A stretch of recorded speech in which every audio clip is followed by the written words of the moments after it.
Axe.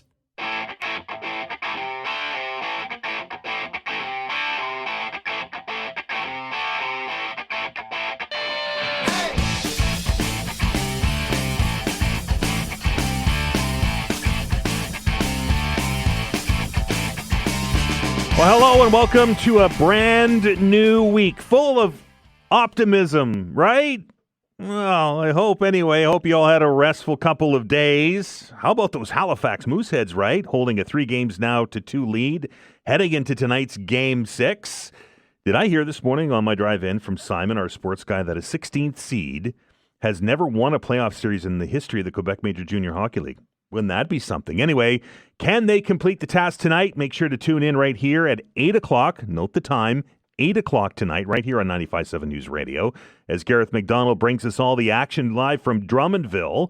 Also, of course, staying with sports for a second, and apparently the Toronto Blue Jays management was listening to what Cecil and I had to say on Friday here on the program. We said, well, they got to open up the checkbook to sign their superstar. Well, turns out they did. Vladimir Guerrero signed for 14 years at $500 million. Just think about that for a second. It's the second or depends where you look, the second or the third richest contract in Major League Baseball history. So the Jays got their superstar locked up until he's 40. 40. Just wanted to put that on there.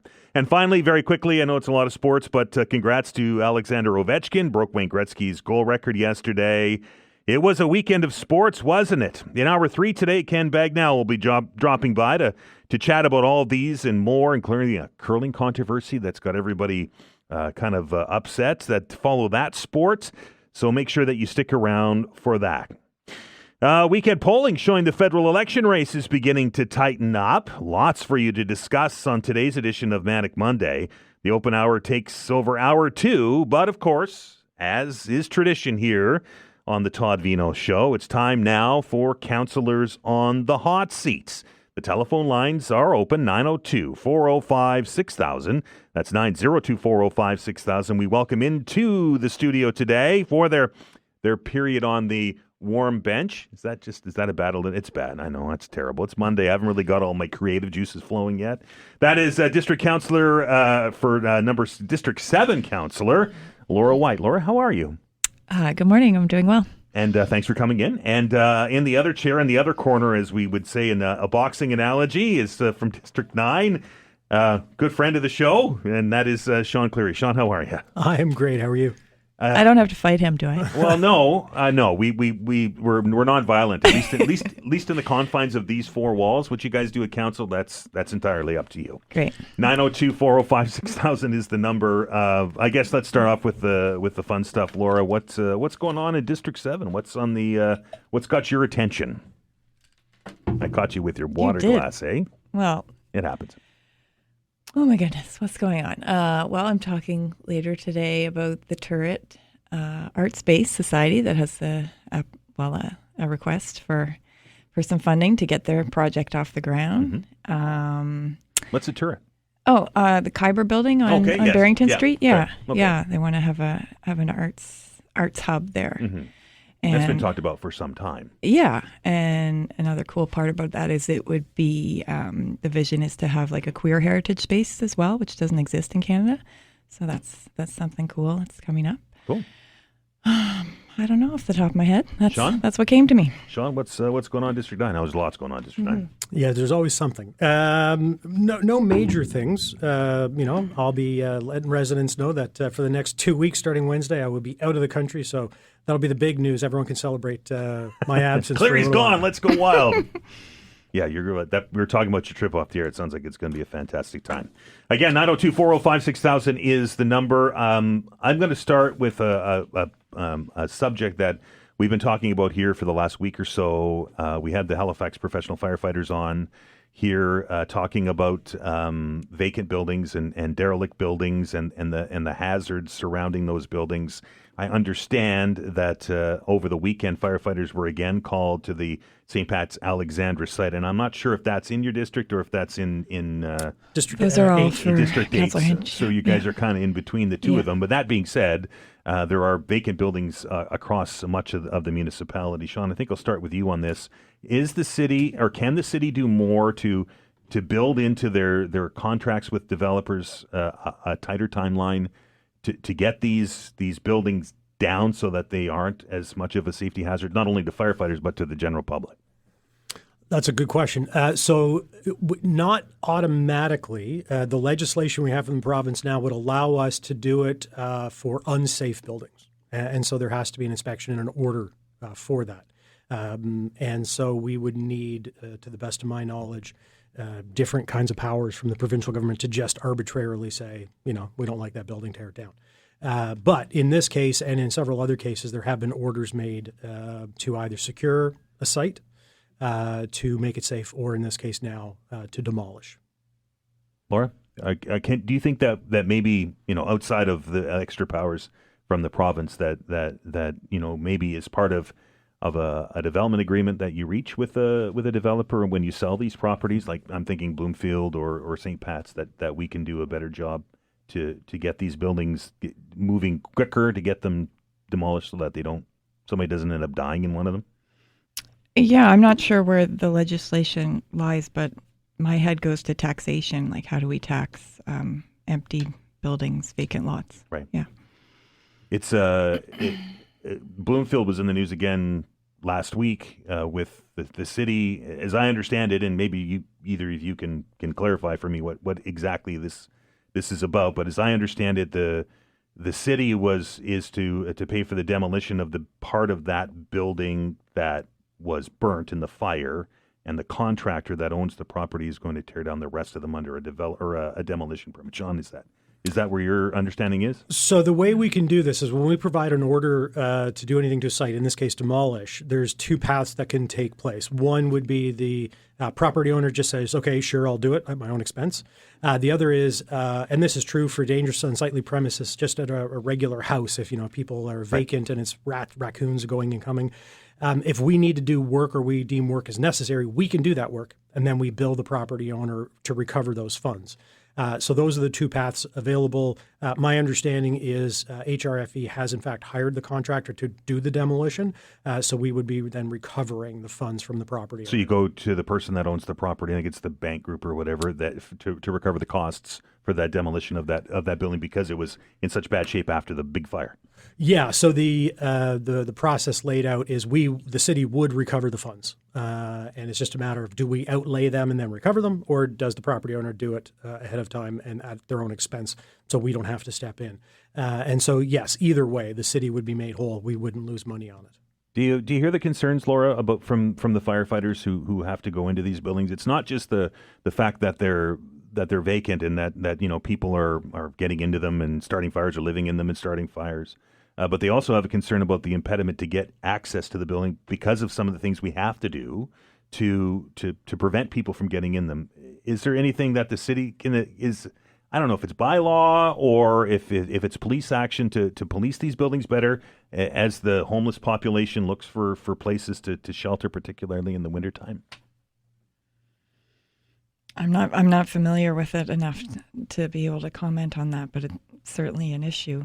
Shawn, would that be something that the city could look at? It's obviously it's not just these kind of buildings. So in fact, when we look at the St. Pat's site, the city cleared the St. Pat's site, the old high school, before we sold it. Right. The Bloomfield site was special because the old building, the Fielding building, actually had heritage value, and so there was some hope that maybe we could salvage that and build around it. And so and this isn't true just of buildings the city sells, but even in private vacant homes, for example, if people go away.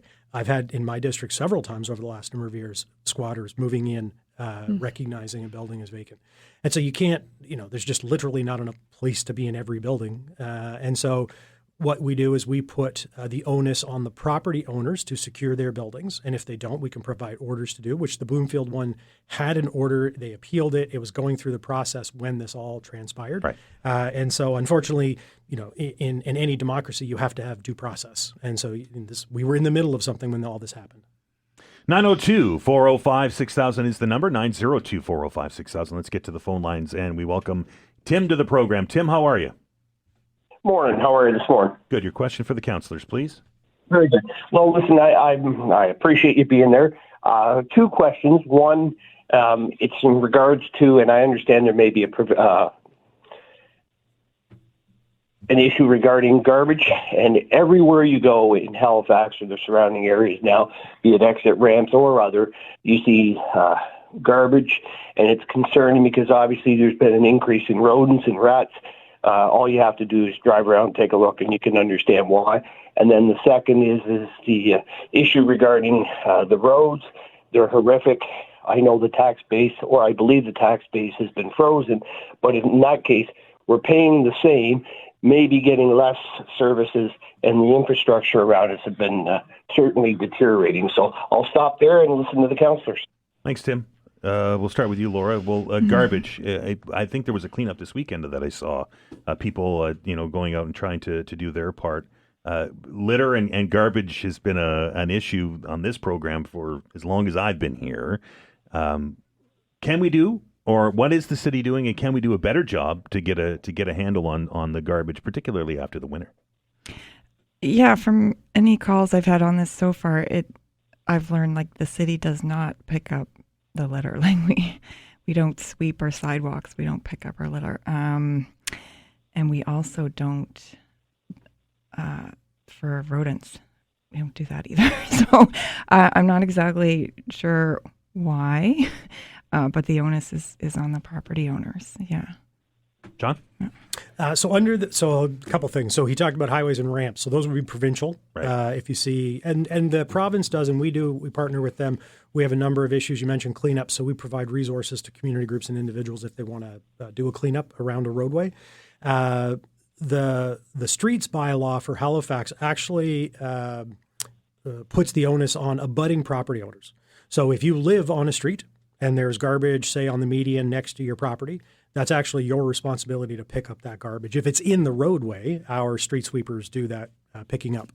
And so garbage has been an issue for as long as I've been alive, and I'm sure it was an issue before that. We've had littering laws provincially, municipally, in every jurisdiction that I can think of forever.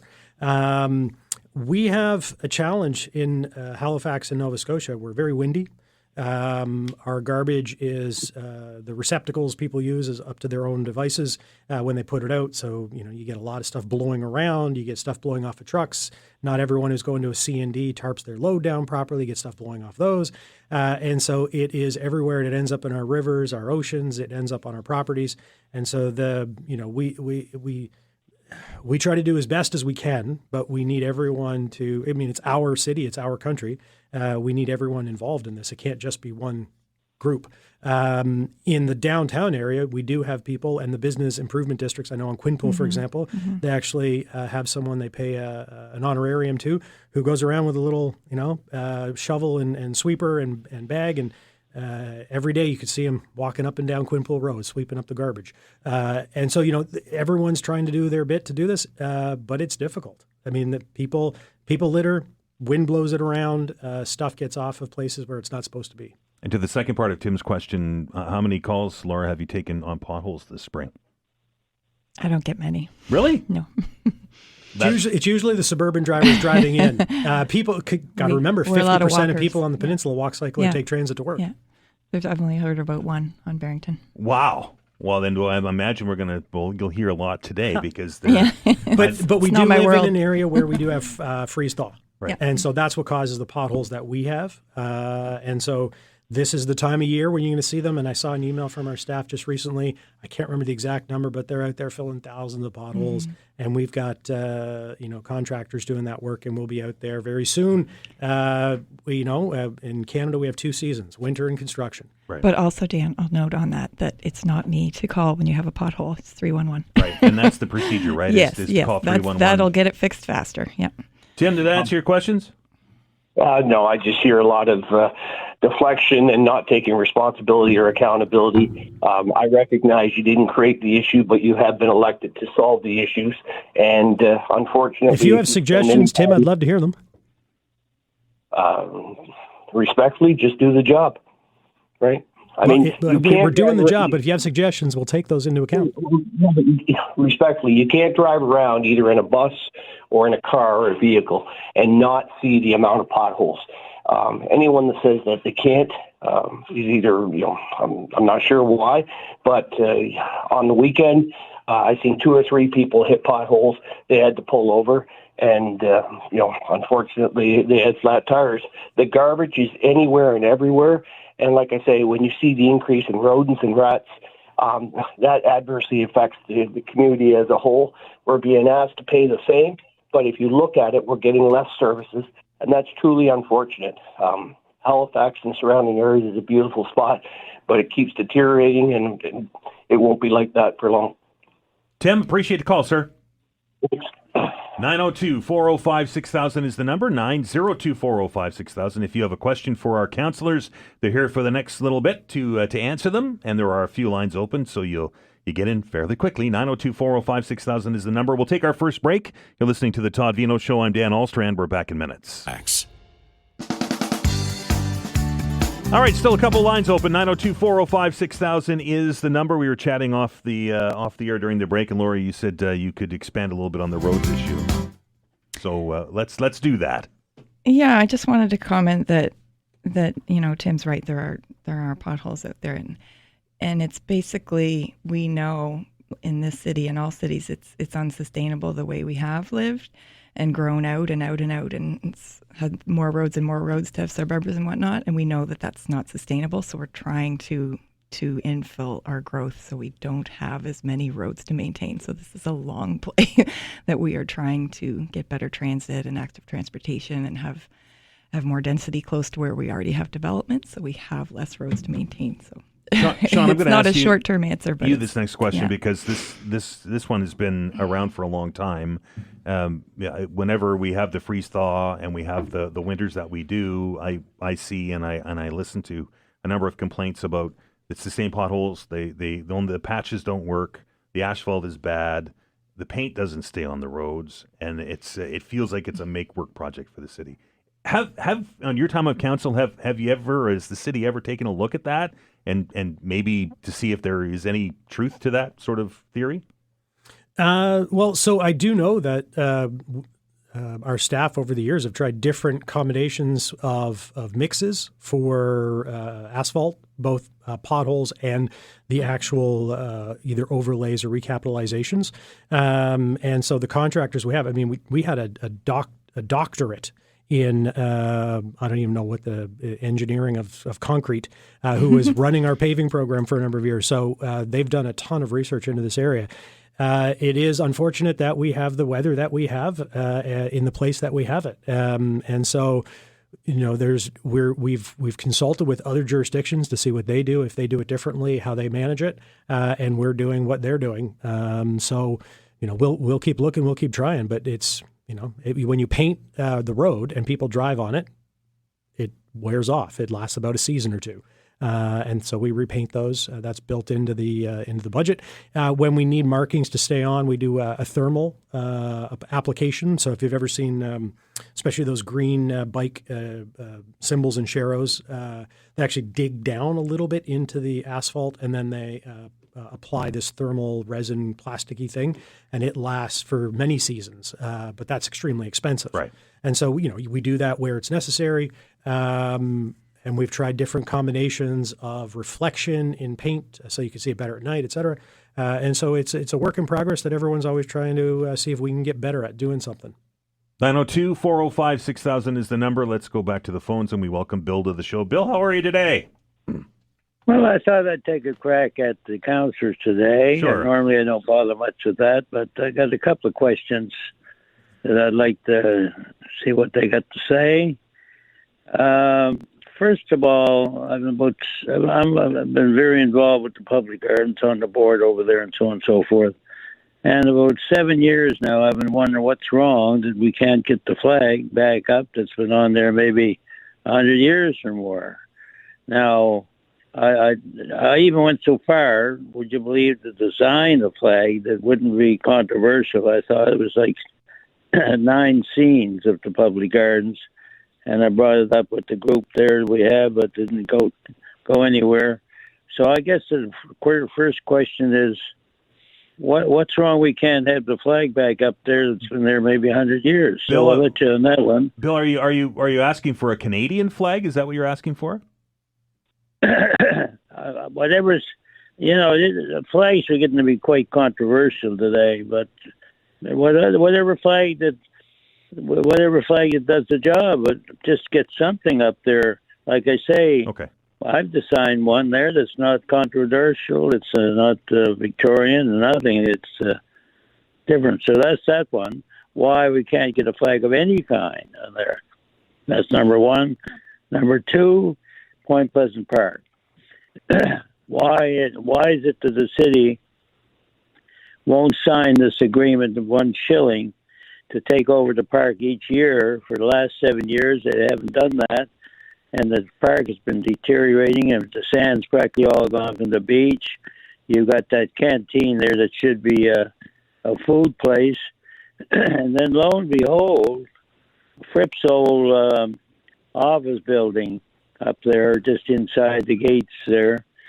The last I heard, this Sable Island Trust. Yeah. It's got that tied up. Now, what the heck they're doing in there? So maybe give me a couple of answers to these two questions. We'll do, Bill. We'll do our best. I'll start with you, Laura, with the park. With Point Pleasant? The Point Pleasant Park. Obviously, the flag would be something that I'm sure would be an easy fix, wouldn't it? Bill mentioned the flag. Is this a public gardens issue? He said public gardens. Yeah, he said the public gardens. Yeah, okay. the public gardens. So that one was new to me. Okay. The Friends of the Public Gardens is where I would start with and see what's going on there, why we don't do it anymore. So okay. That's where I would start. And then Point Pleasant Park? Yeah. And Point Pleasant, I also learned about that shilling ceremony that used to take place and doesn't anymore this weekend. So I've asked the question. Who did I send it to? I can't remember, but I started that conversation about why we don't do that. But it's just a ceremony. It doesn't change anything of how we operate Point Pleasant Park. Yeah. Shawn?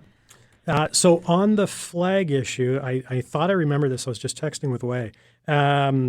So in the original design, there was no flag. And then at some point, someone added a flag. And then after one, if people remember, the roof blew off the bandstand, so it had to be replaced. So they actually replaced it in a more historically integral way. So there's no pole there? There's no pole. And also, I believe and there's no hatch. I think there used to be a hatch where you could access it. So there'd be no way to change it. I believe it's now fiberglass, if I'm not mistaken, so you can't really get on top of it if you wanted to change it. So so historically, that wasn't what was there previously, and now it's put back to the historical way it was after Hurricane Juan. I recall the shilling ceremony taking place up until COVID, and then we had to stop it during COVID, and it's not legally required, and it was often hard to get the mayor and the lieutenant governor together at the same time to do the ceremony, so sometimes it was quite late. But now that the former mayor is the LG, I don't know, and the former MP is the mayor, maybe they would like the photo op together. All kinds of crowns happen in there, right? Mm-hmm. Hope that answers your questions, Bill. Well, I don't know about that, but anyway, that's the way she is. Have a good one. Thanks. 902-405-6000 is the number. Again, 902-405-6000. We're going to stop. Blake is going to update us on what's going on in the news. And on the other side of it, Councillors on the hot seat will continue. District 7 Councillor Laura White, District 9 Shawn Cleary in the studio. And we'll be here for the next 30 minutes. Again, 902-405-6000 is the number. We're back after the news.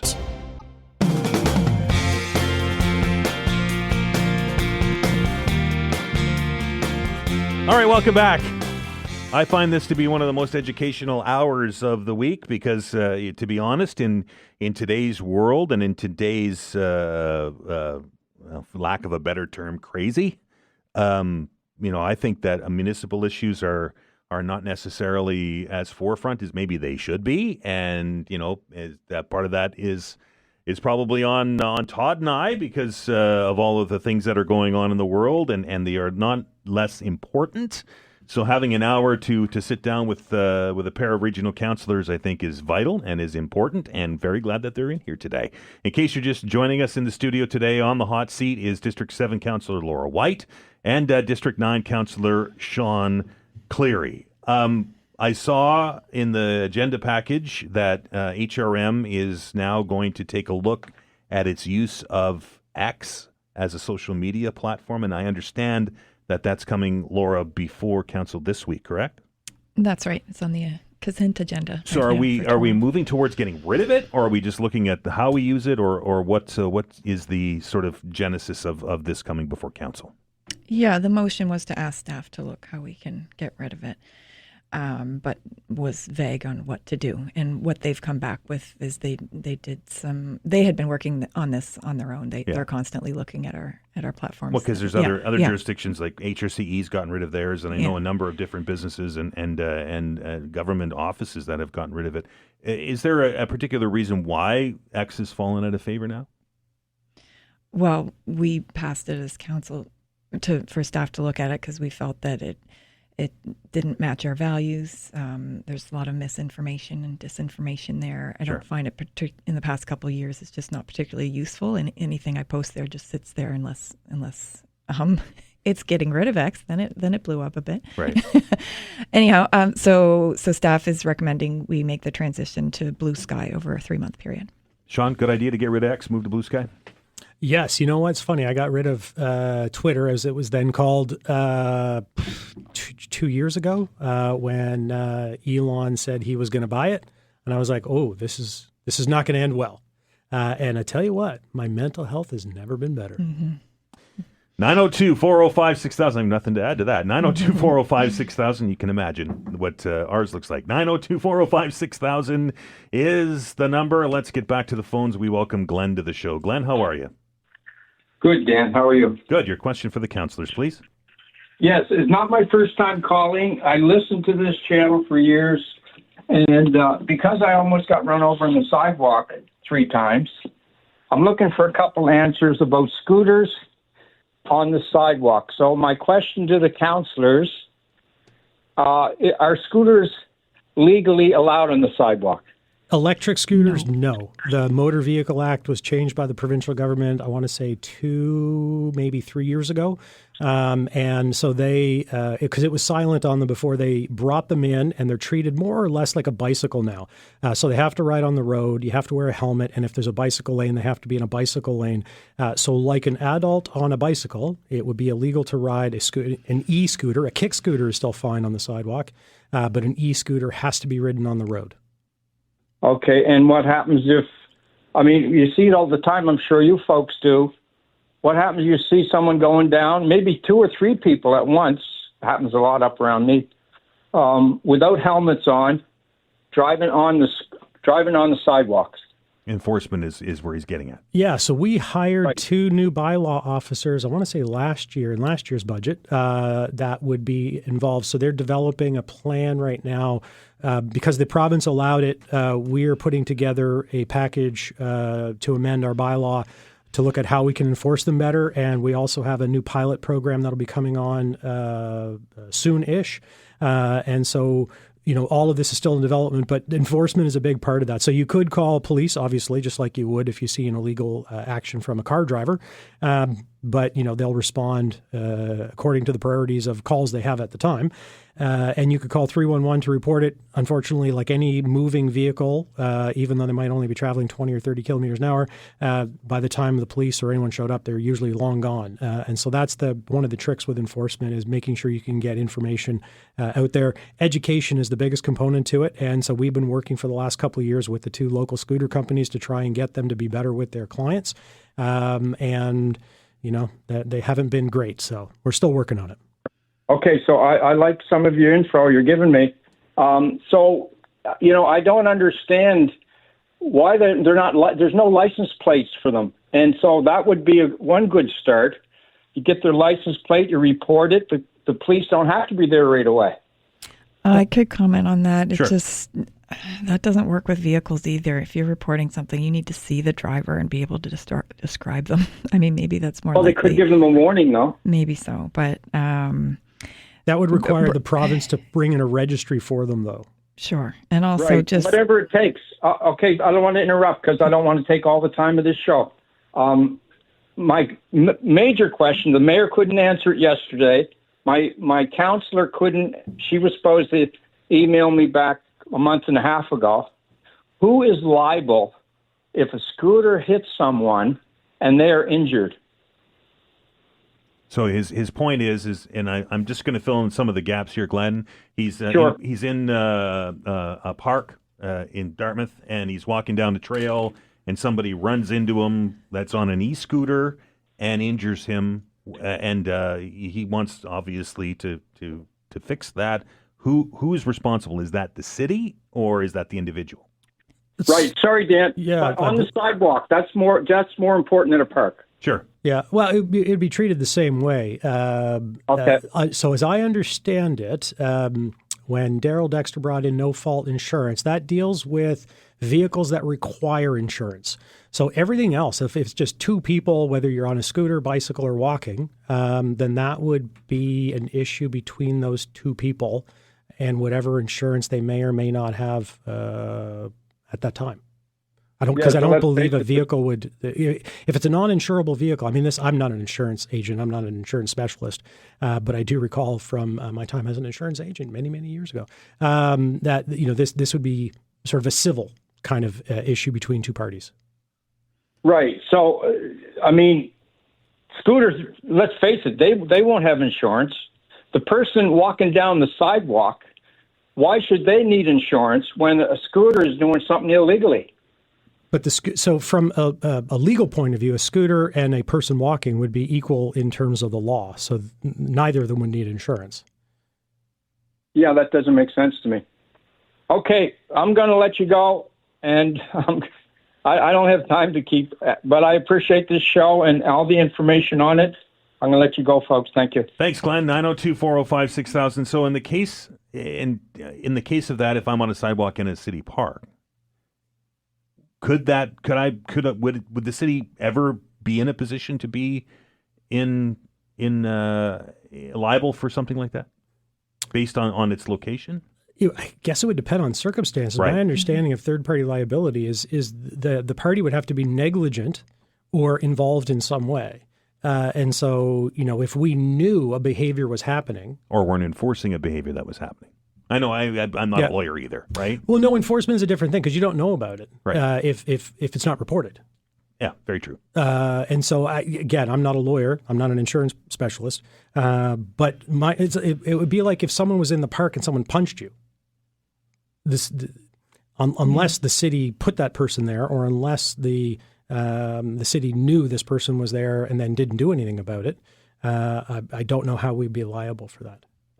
Maybe somebody out there who's if you're a lawyer, or please something along those lines, because I think it's a fair question. If you're you should have some semblance of being safe when you're walking in an area on a city-owned property that is supposed to be pedestrian safe, and suddenly somebody comes flying down there on a scooter or a bicycle or even a car, and wipes you out. I don't know what your recourse is. Anyway, maybe somebody will call out there that has better understanding of the law than little old me. That could be almost anybody. Well, hey, I'm the first to admit that.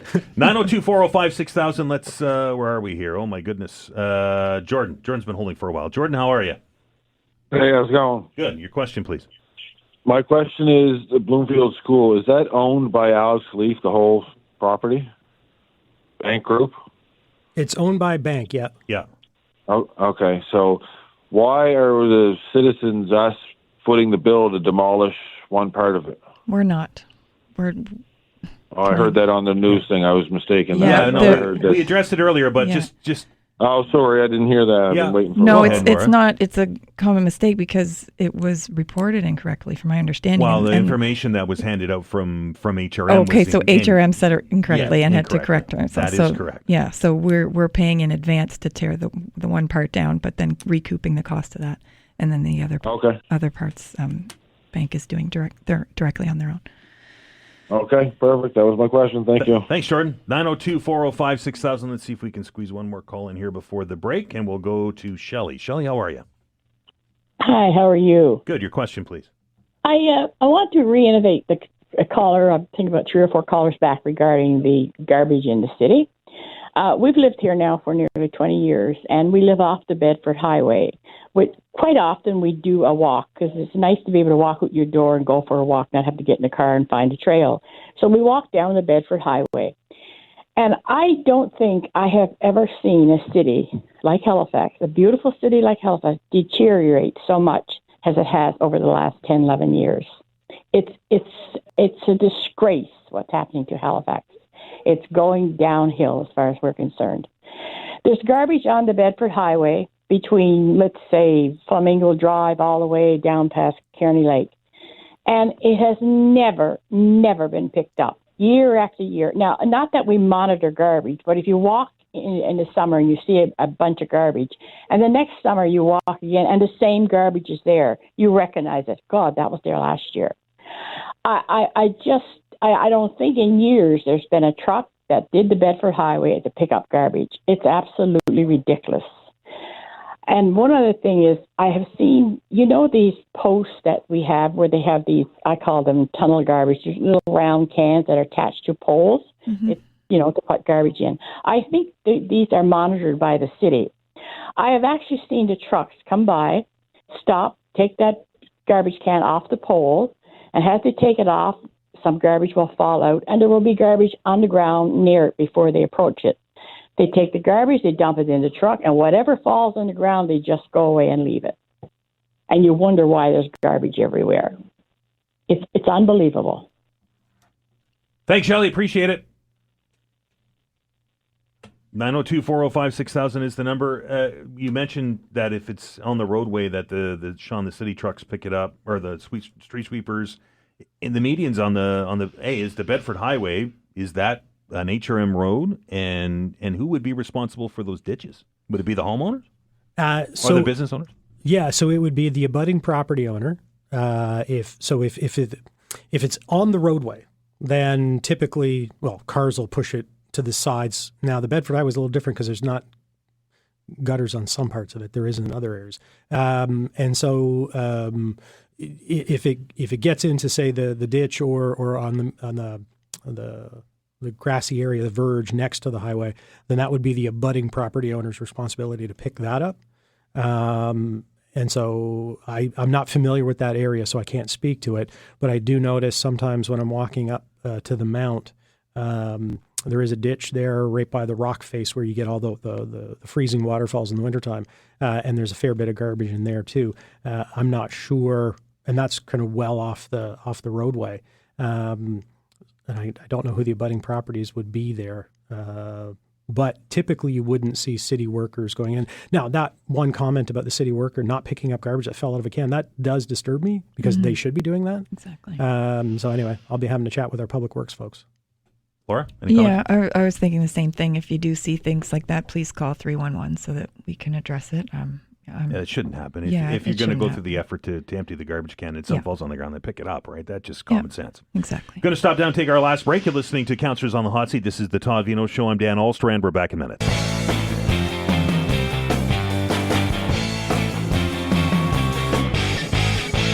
All right, welcome back. Just a few minutes left, and we've got jam lines, so we're going to try to get to as many callers as we can. District 7's Laura White is here. District 9's Shawn Cleary is here, and on the phone with us is Nick. Nick, how are you?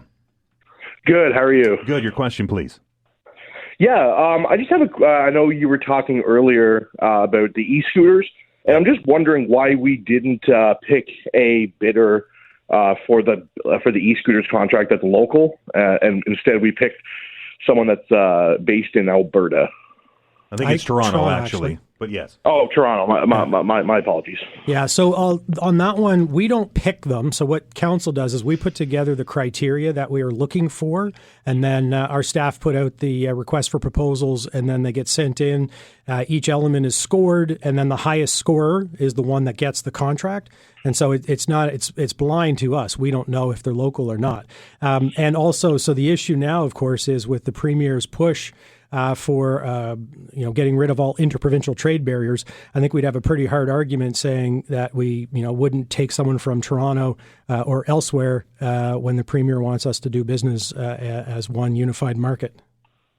Yeah, I understand that, but I think people would kind of, especially in Nova Scotia, we we always push for local, and instead we just picked just a company from Toronto. And I think that's really unfair to the local businesses, and it kind of shows that we would rather go with someone outside rather than local. That's just my opinion. I appreciate that, Nick, but I would disagree. So we just give them points, and then whoever gets the most points wins. So if the local ones got more points, they would have been picked.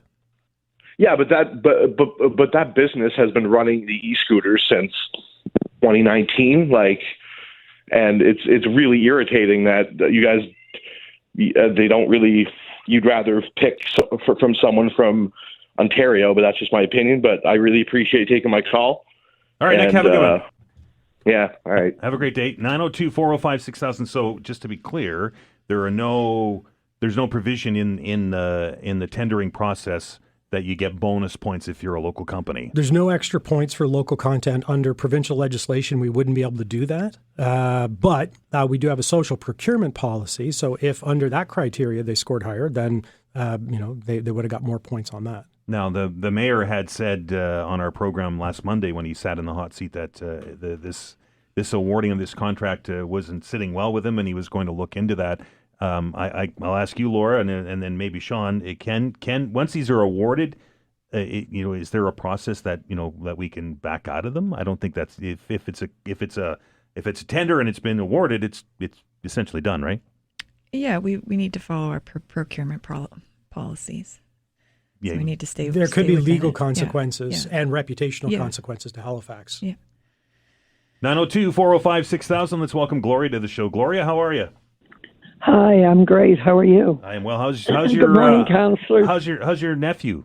Was it not your nephew that went to the hospital on Friday? Yes.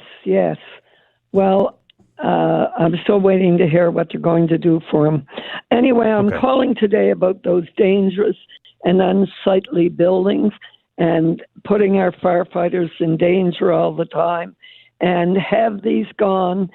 Have the owners been taken before the Dangerous and Unsightly Committee? Yes. So the bank group with Bloomfield specifically were given an order from staff a number of months ago, and they had gone to the appeals committee, and it was making its way through that process. And what about the other one? Which other one? St. Pat's Alexandra. Now, that one I don't know for sure. I'm not on appeal, so I don't know. Me neither. Well, I can give you my experience when I was councillor. We had the old Y building in Dartmouth. Our firefighters were going in there, and I took it immediately to the Dangerous Unsightly.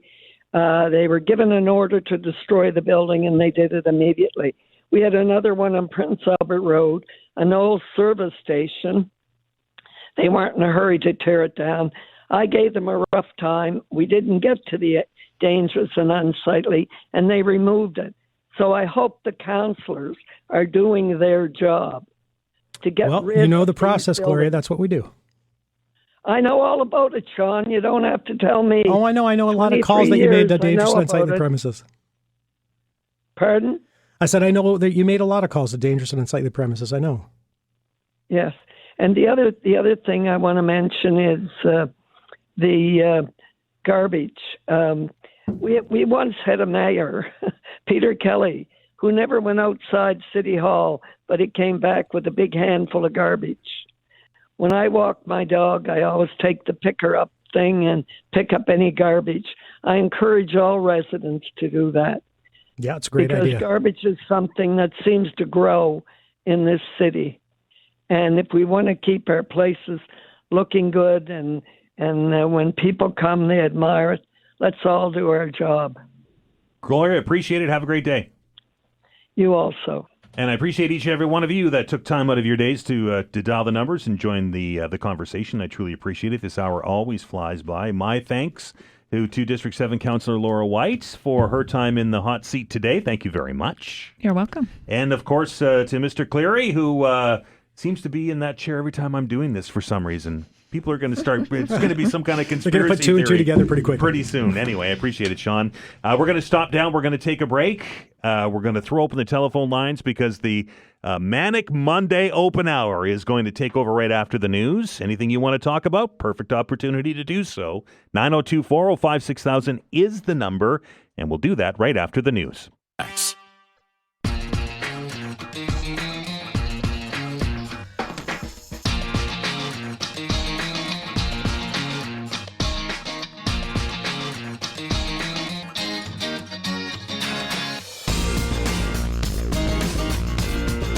Welcome back. This is the Monday edition of the Todd Veinotte Show. It's just after the news, and that means in hour two, it is time for the Manic Monday edition of the Open Hour. The telephone lines are open. 902-405-6000 is the number.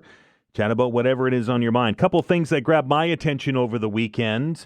The federal election campaign, almost halfway now, right? Can you believe it's already halfway through? It's this short as possible campaign that there is. Some are calling this one of the most important in a generation. The polls are narrowing, according to the latest numbers I saw. I think Nanos Research put out a poll over the weekend that showed that it isn't much, but there was a bit of a closure of the gap between the Liberals and the Conservative Party. So, as I have said many times, campaigns matter, and that's why we go through campaigns in order to get all this stuff fleshed out.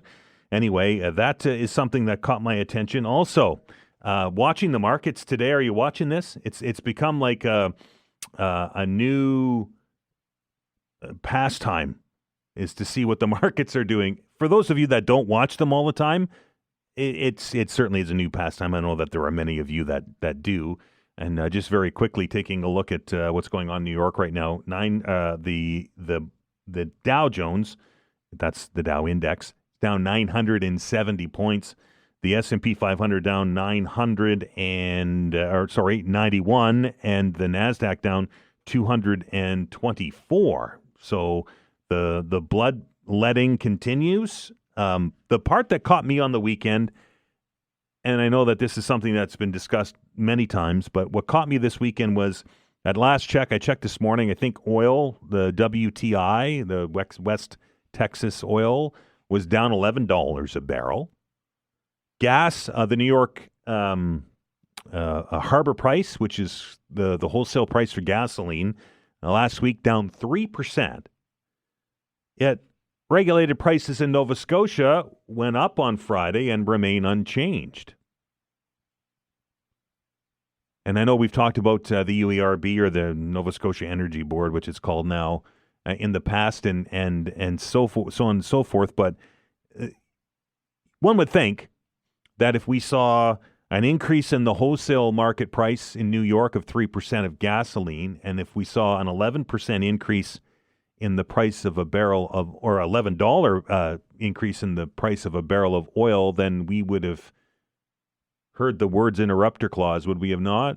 Now, I know that there's many different factors in that it's not just oil and it's not just wholesale prices, but all the indicators are down and down substantially. Is this, I think, one of these instances where gasoline regulation is harming the Nova Scotia customer rather than protecting it as it is designed to do? I do believe that. These are the instances, and we always highlight it when it's down, right? But when it goes up, we're like, well, these we have to wait till Friday. Hopefully oil goes down between now and then. But when it's the other way around, it certainly hits home stronger than it would normally, right? And I'm just curious, and I still haven't got a good idea or a good sort of grasp on how Nova Scotia sets its gasoline price every week. Maybe somebody out there is much smarter than I, but an $11 drop in the price of a barrel of oil, that's American.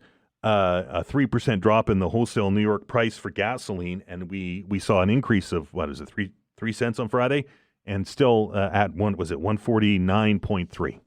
902-405-6000. It's 902-405-6000. Let's start with Ken. Ken, how are you? Hi, Todd. Or Dan, sorry. I was hoping to get on before the councillors let go, but anyway, I'll throw it out there, and maybe somebody can call back in with an answer or something, because it baffles me. Okay, so they accepted the $93 million from the feds for densification, right? Okay. Densification you're talking about? What's that? Densification, is that what you're talking about? Yeah. Okay, sorry, I misheard you. And now I'm driving around town, and I'm seeing all these signs that says no right turn on a red light. No red turn on a red light. I don't understand why. That's a good question. You're going to have more people packed into the same roads and the same traffic system or whatever, and now you're going to slow everybody down. Is it because the bus lanes are there?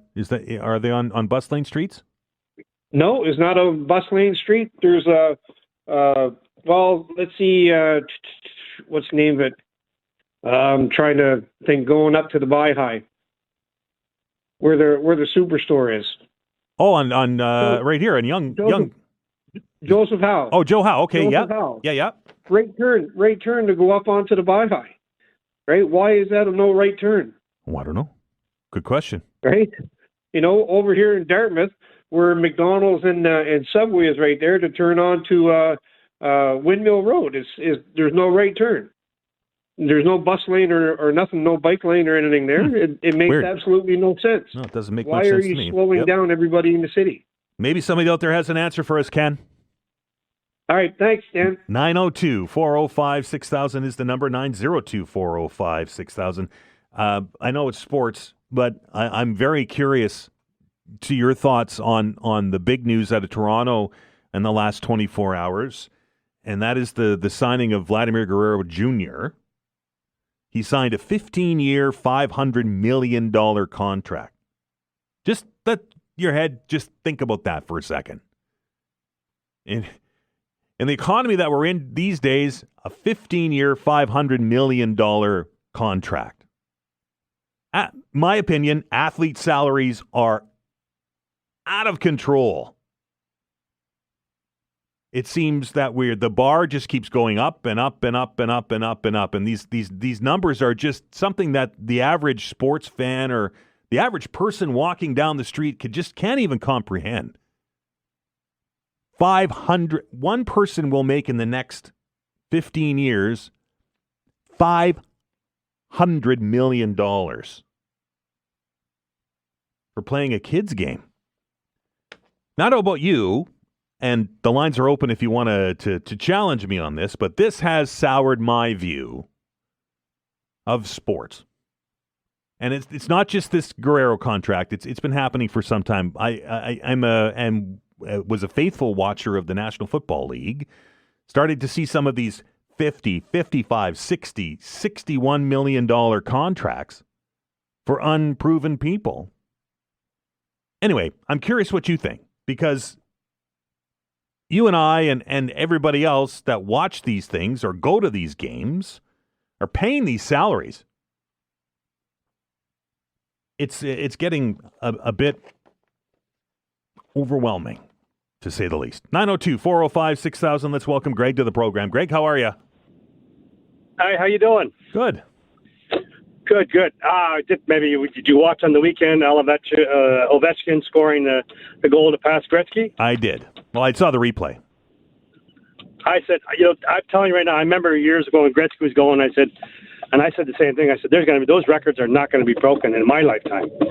And that's one of them I never thought would be, but it did. It did. It's amazing. It was pretty good, I think, It is. It certainly has brought some awareness to the sport from people that are outside the sport, if you know what I mean, right? Like, I heard it on the way in this morning on the overnight sports, but that time of the morning, normally you're talking about football. They were talking about hockey today. Hockey, yeah. And it's good for our sport, and you're talking about the contracts and everything.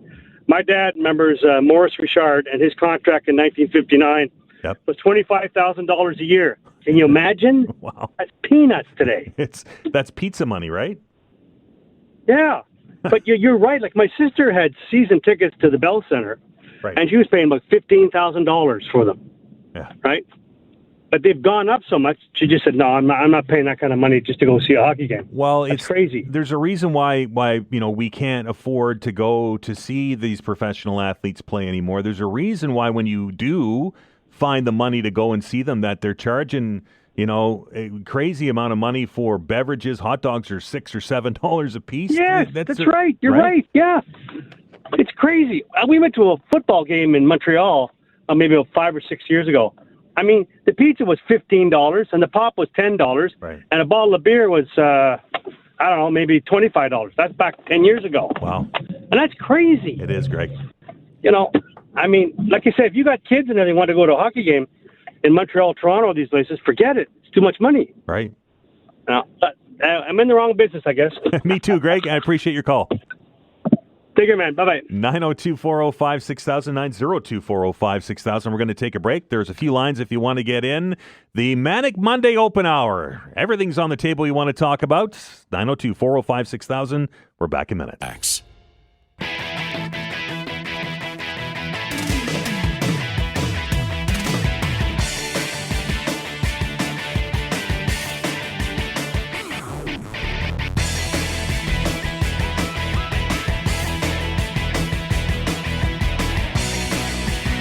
Welcome back. Can't hear you on the radio unless you push the button, Dan. That's the first rule of radio. Anyway, I mentioned the markets off the top and that they were down significantly. Well, I just looked at the Dow when I came back from the break, and it was in green territory and by like 800 points. So I don't know what happened or if anything was said or anything has changed, but the market has turned around after all of this fear of the Black Monday, right? It's weird. Anyway, it started down almost 1,000 points. Moving forward, 902-405-6000. Let's welcome David to the program. David, how are you? Hi, Dan. Yeah, pretty good. I hope to get on last hour, but I want to push back on Shawn Cleary's claim that the reason that buildings at the Bloomfield site weren't demolished is that there was hope or plans to save some of the historic schoolhouses were there. And I would say that that's not the case, or at least that there was no reasonable hope that any of those buildings would be safe. For one, they weren't part of the terms of sale, so the private landowner was under no obligation to save any of them, so It would be completely up to them. So, how likely would that be to happen? But also, I was sort of heavily involved in the pushback against the city's plans for that. And I called sort of numerous times regarding the historic nature of the supervised playground, which used to be located at the site, and is, very significant in terms of its history and sort of is mentioned in history books and as part of this global movement involving, U.S. presidents and such, and, the women's liberation movement and all kinds of things. And this sort of triumphant response from the property department was like, oh, we have determined that the schoolhouses on the site have no historical significance, even though that wasn't even my question. My question was about the supervised playground, and it was clear in the email. They just sort of chose to answer the question that they wanted to answer. But there were a very strong opinion that those schoolhouses had no historical value. So I don't see in what case that they would have been saved. But the thing with the Bloomfield Center, it was sold with terms of condition attached to the the actual sale of the property. And it was supposed to include a community space, public housing, and a public park. But instead of the city choosing to undertake that on their own initiative, they decided to sell the land privately and contract a developer to do it by by the sale price. And so, my sort of point was at the time that the city could have developed a park, could have developed the community space, and, could have arranged for the affordable housing and then just sold off the remaining portions of the land for private development. And the whole project probably would have moved much quicker. But at the very least, they could have at least knocked down the main school building, the large one from the 70s, which doesn't really have much value at all, and just, put a public park there, or even just like a strip of grass or something. And, 7 years ago, people would have at least got some good use out of it, and we would have avoided all the problems we've had with the site. This hasn't been the most recent fire wasn't the first. About a year ago, there was actually a very significant fire that sort of almost took down the entire complex during the middle of summer. Other times than that, the fire department's shown up, I'd say on average about 3 or 4 times a year, a couple trucks, a couple police cars and stuff like that. So obviously it's sort of huge public expense, but also, potential risk to the public, because those houses, the most recent fire, the houses on the other side of Agricola were actually vacated because the towering inferno that you saw in the photographs was blowing in that direction because of the wind. And fortunately nothing happened, but you can imagine if that was in the middle of summer and it was 30 degrees and everything was tinder dry and stuff. So it's people's lives on the line, that's their homes, all this kind of stuff. So I mean, the city doesn't really seem to take that stuff very seriously. All right, David, appreciate it, sir. Thank you. Bye-bye. 902-405-6000 is the number, 902-405-6000. We welcome Yvonne to the program. Yvonne, how are you? Good, Dan. There's so much stuff out there to talk about today. I just don't know where to start. Well, the first thing on the top of your head. Well, the first thing on top of my head, actually, I was listening to Glenn earlier about those scooters and stuff like that. And if he's still listening, and for those who are listening, when they're asking about sidewalks, I was on the show quite a while ago and talking about e-scooters and all these things that are on the sidewalks now. And when I mentioned that, they said we don't have any. Well, they were just saying that the sidewalks now are changed to pathways. And I mean, okay, pathways, people still walk up and down them, but now they allow the scooters on, in my opinion, it's still called sidewalks because, it's not the roadway, but I guess it's, in my opinion, it's starting to change to a roadway. So I'm a totally blind individual, and my cane actually has gotten run over by a scooter. I heard him, and I said, stop, and he didn't stop. And he still ran over my cane, broke my cane, and it's just a good thing I'm a good mobility person that knows my area because I was able to make it to where I had to go, but it was a little bit of difficulty. So anyhow, but I really personally feel that I don't think they should be allowed on the sidewalks. And we're talking about, this was on North Street, by the way. But I really don't think anything. I can understand about wheelchairs and that kind of stuff, but when it comes to e-scooters and all these other things, that really bothers me a lot because I'm a citizen of Halifax here, and I feel that it's not safe. Period. For me to walk up and down the streets, or I should say sidewalks or pathways, whatever they want to call it. So that's one of my things, and that I really wanted to emphasize for people to comment on, because I really personally think that's a serious thing for people that are visually impaired and those kinds of things, because it's not safe for us out there anymore because of those reasons. One more thing I'd like to bring up is this. Sure, quickly. When our lady was talking about the garbage on the side of the roads. Right. I know I've been driving around with some people that are sighted, and you're right. There is a lot of garbage on the side of the roads, and of course, who's doing it? Well, the citizens of this city. Like, going by, throwing things out the windows and so on and so forth.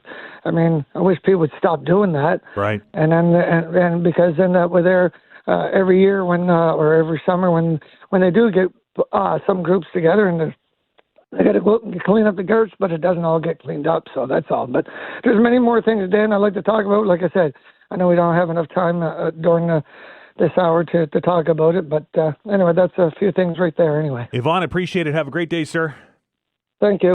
902-405-6000 is the number, 902-405-6000. I just want to give a quick shout out before we go to our break. Mark's going to update us on what's going on in the news, and the open hour will continue on the other side. I use the mainland linear trail a lot in Clayton Park.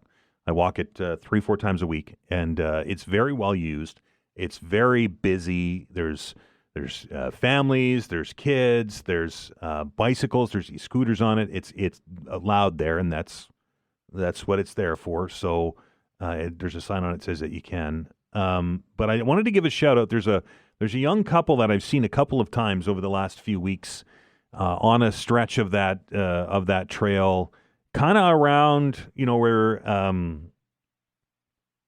just past the Lacewood bus terminal when going towards on the trail towards Chain Lake. Anyway, I've seen them there a couple times. There's two of them. They're out there on their own, I assume, on their own, and are picking up garbage. And they have the garbage bag with them and the pickers, and they're going about their business, and I think they're doing it just because they want to. And to be quite honest, the only way that we're going to solve this problem is by doing that. I don't know if you can even legislate to clean it up. Enforcement, nightmare. People are just taking it into their own initiative to do this. And when you see those people doing it, I think you should stop and at least say thanks, because they're doing that on their own. They're not getting paid, and they're just doing it because they like their community or love their community. And I think that that's the solution to our garbage problem. We're going to stop down, take a break. Mark's going to update us on what's going on in the news. The open hour continues on the other side. This is the Todd Veinotte Show. I'm Dan Alstrand. Back in minutes.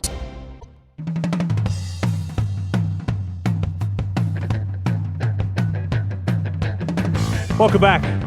Manic Monday Open Hour, 902-405-6000 is the number. Your chance to talk about whatever it is on your mind. I mentioned in the last segment that the market was up 800 points. Well, it's now down 300 points, and it is all over the place today. So I don't know what's going on, if it's a buy or sell thing, and if you watch this, the yo-yo that is the markets these days, it might drive you a little bit crazy. But anyway, we'll keep an eye on that as we move forward. Lots of talk on the weekend. The reason why I brought it up was a lot of talk on the weekend that after the last 2 days of activity on the stock market amidst the tariffs and the big drop in value, at least in the Dow, that we were looking at another one of those so-called Black Mondays, and kind of keeping an eye on it. And I don't know if the Black Monday was pressed. I don't remember watching it that closely. If it was this kind of big swings and then eventually everybody sells and it goes away.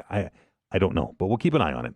902-405-6000 is the number. Let's get back to the phones and welcome Rafe to the program. Rafe, how are you? Good. How are you? I am well. What's on your mind? Good. I just wanted to talk about this whole sports people making all this money and making $500 million over Sure. 14 years. They're paid that amount of money because they're a wanted commodity.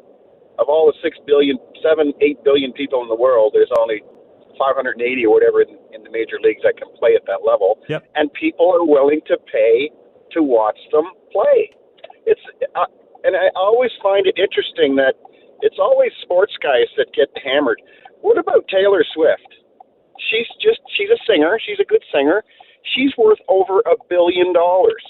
Nobody ever talks about actors or singers. Oprah Winfrey's worth over $180 billion. Nobody ever says, "Oh, Oprah Winfrey's worth 100." Well, that's crazy. That's ridiculous. Right. But when an athlete who has an immense amount of talent and has worked his hiney off to get to the point where he is, and these teams and he's worth every penny, because these teams that how can somebody are making a fortune. And I'll agree with you to a point, Rafe. But how can one person swinging a bat at a ball 4 times a day be worth $500 million?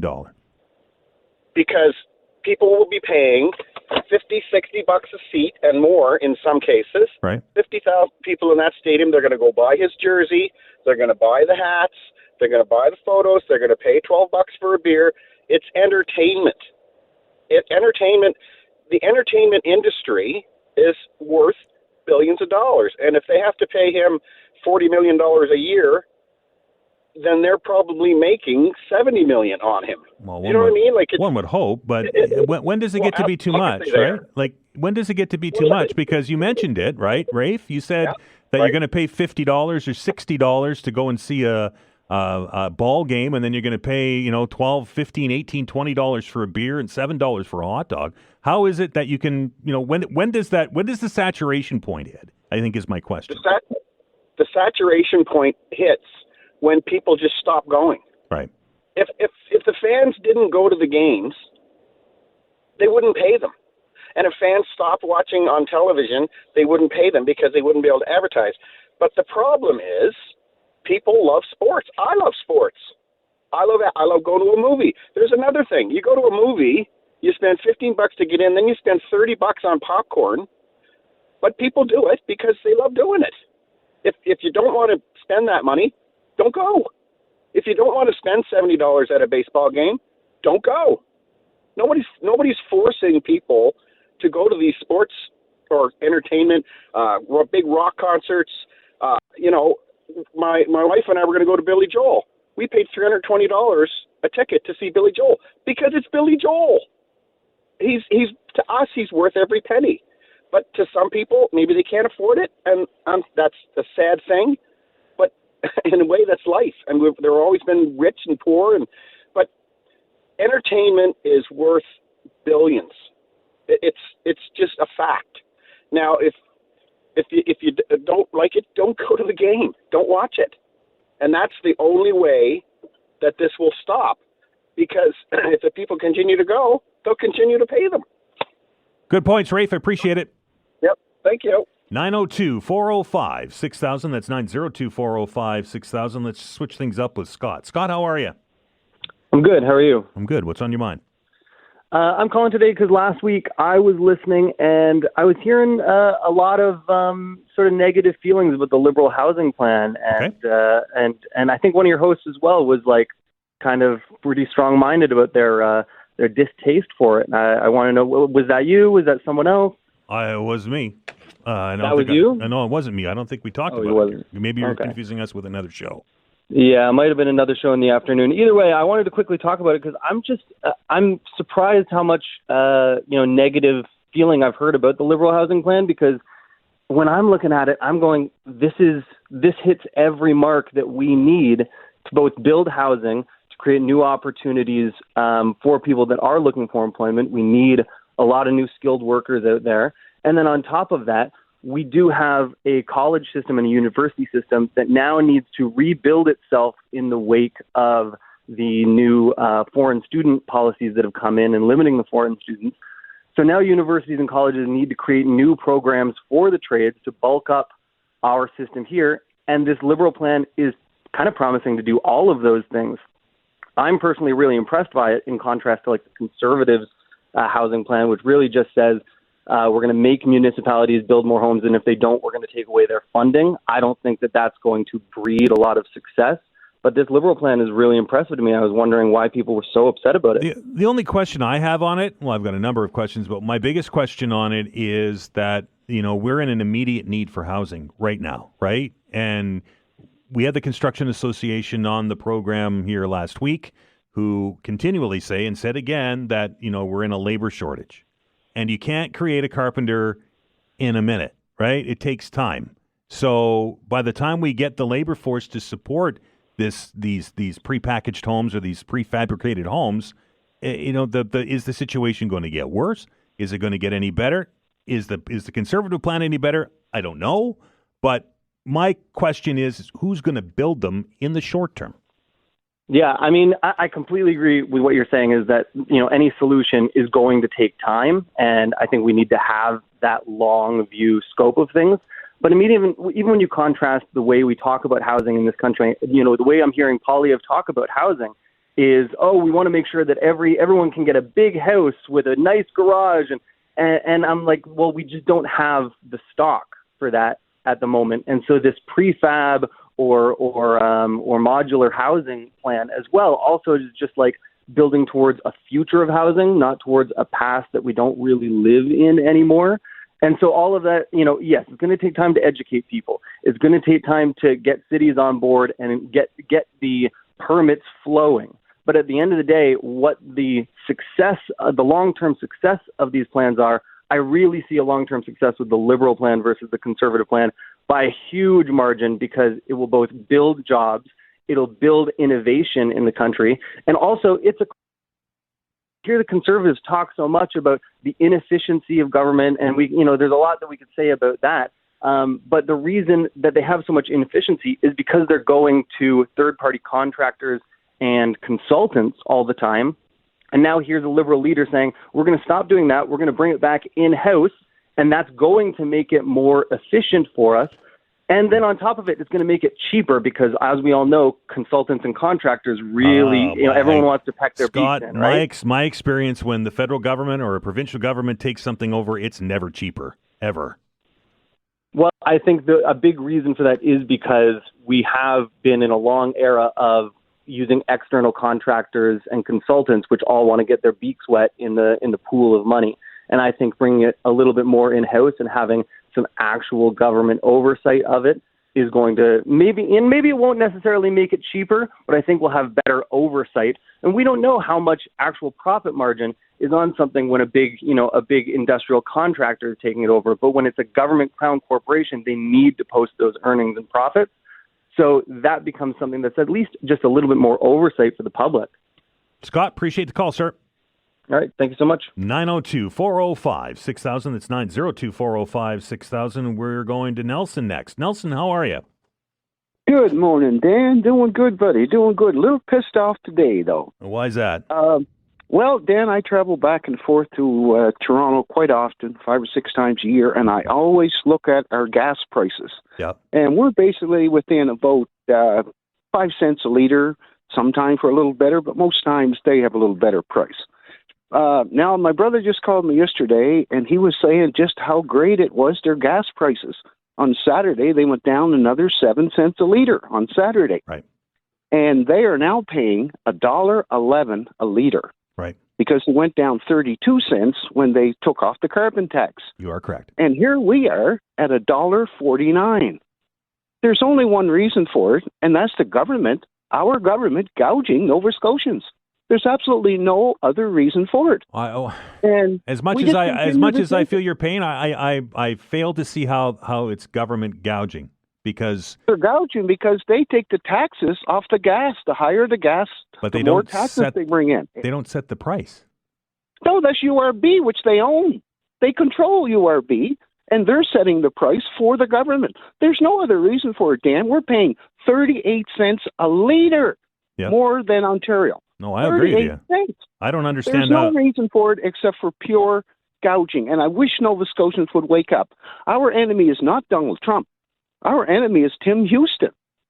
That's what it is. There's no doubt about it. It's pure gouging. We're talking 38 cents a liter now. And ours went up on Friday, and the price of oil dropped $11 a barrel. I know. And ours went up. There's no other excuse for it except for pure gouging. Nelson, great call, sir. I got to get to a break. Thank you, Dan. Bye. 902-405-6000, 902-405-6000. The open hour continues after the break. This is the Todd Veinotte Show. I'm Dan Olstrand. Back in minutes.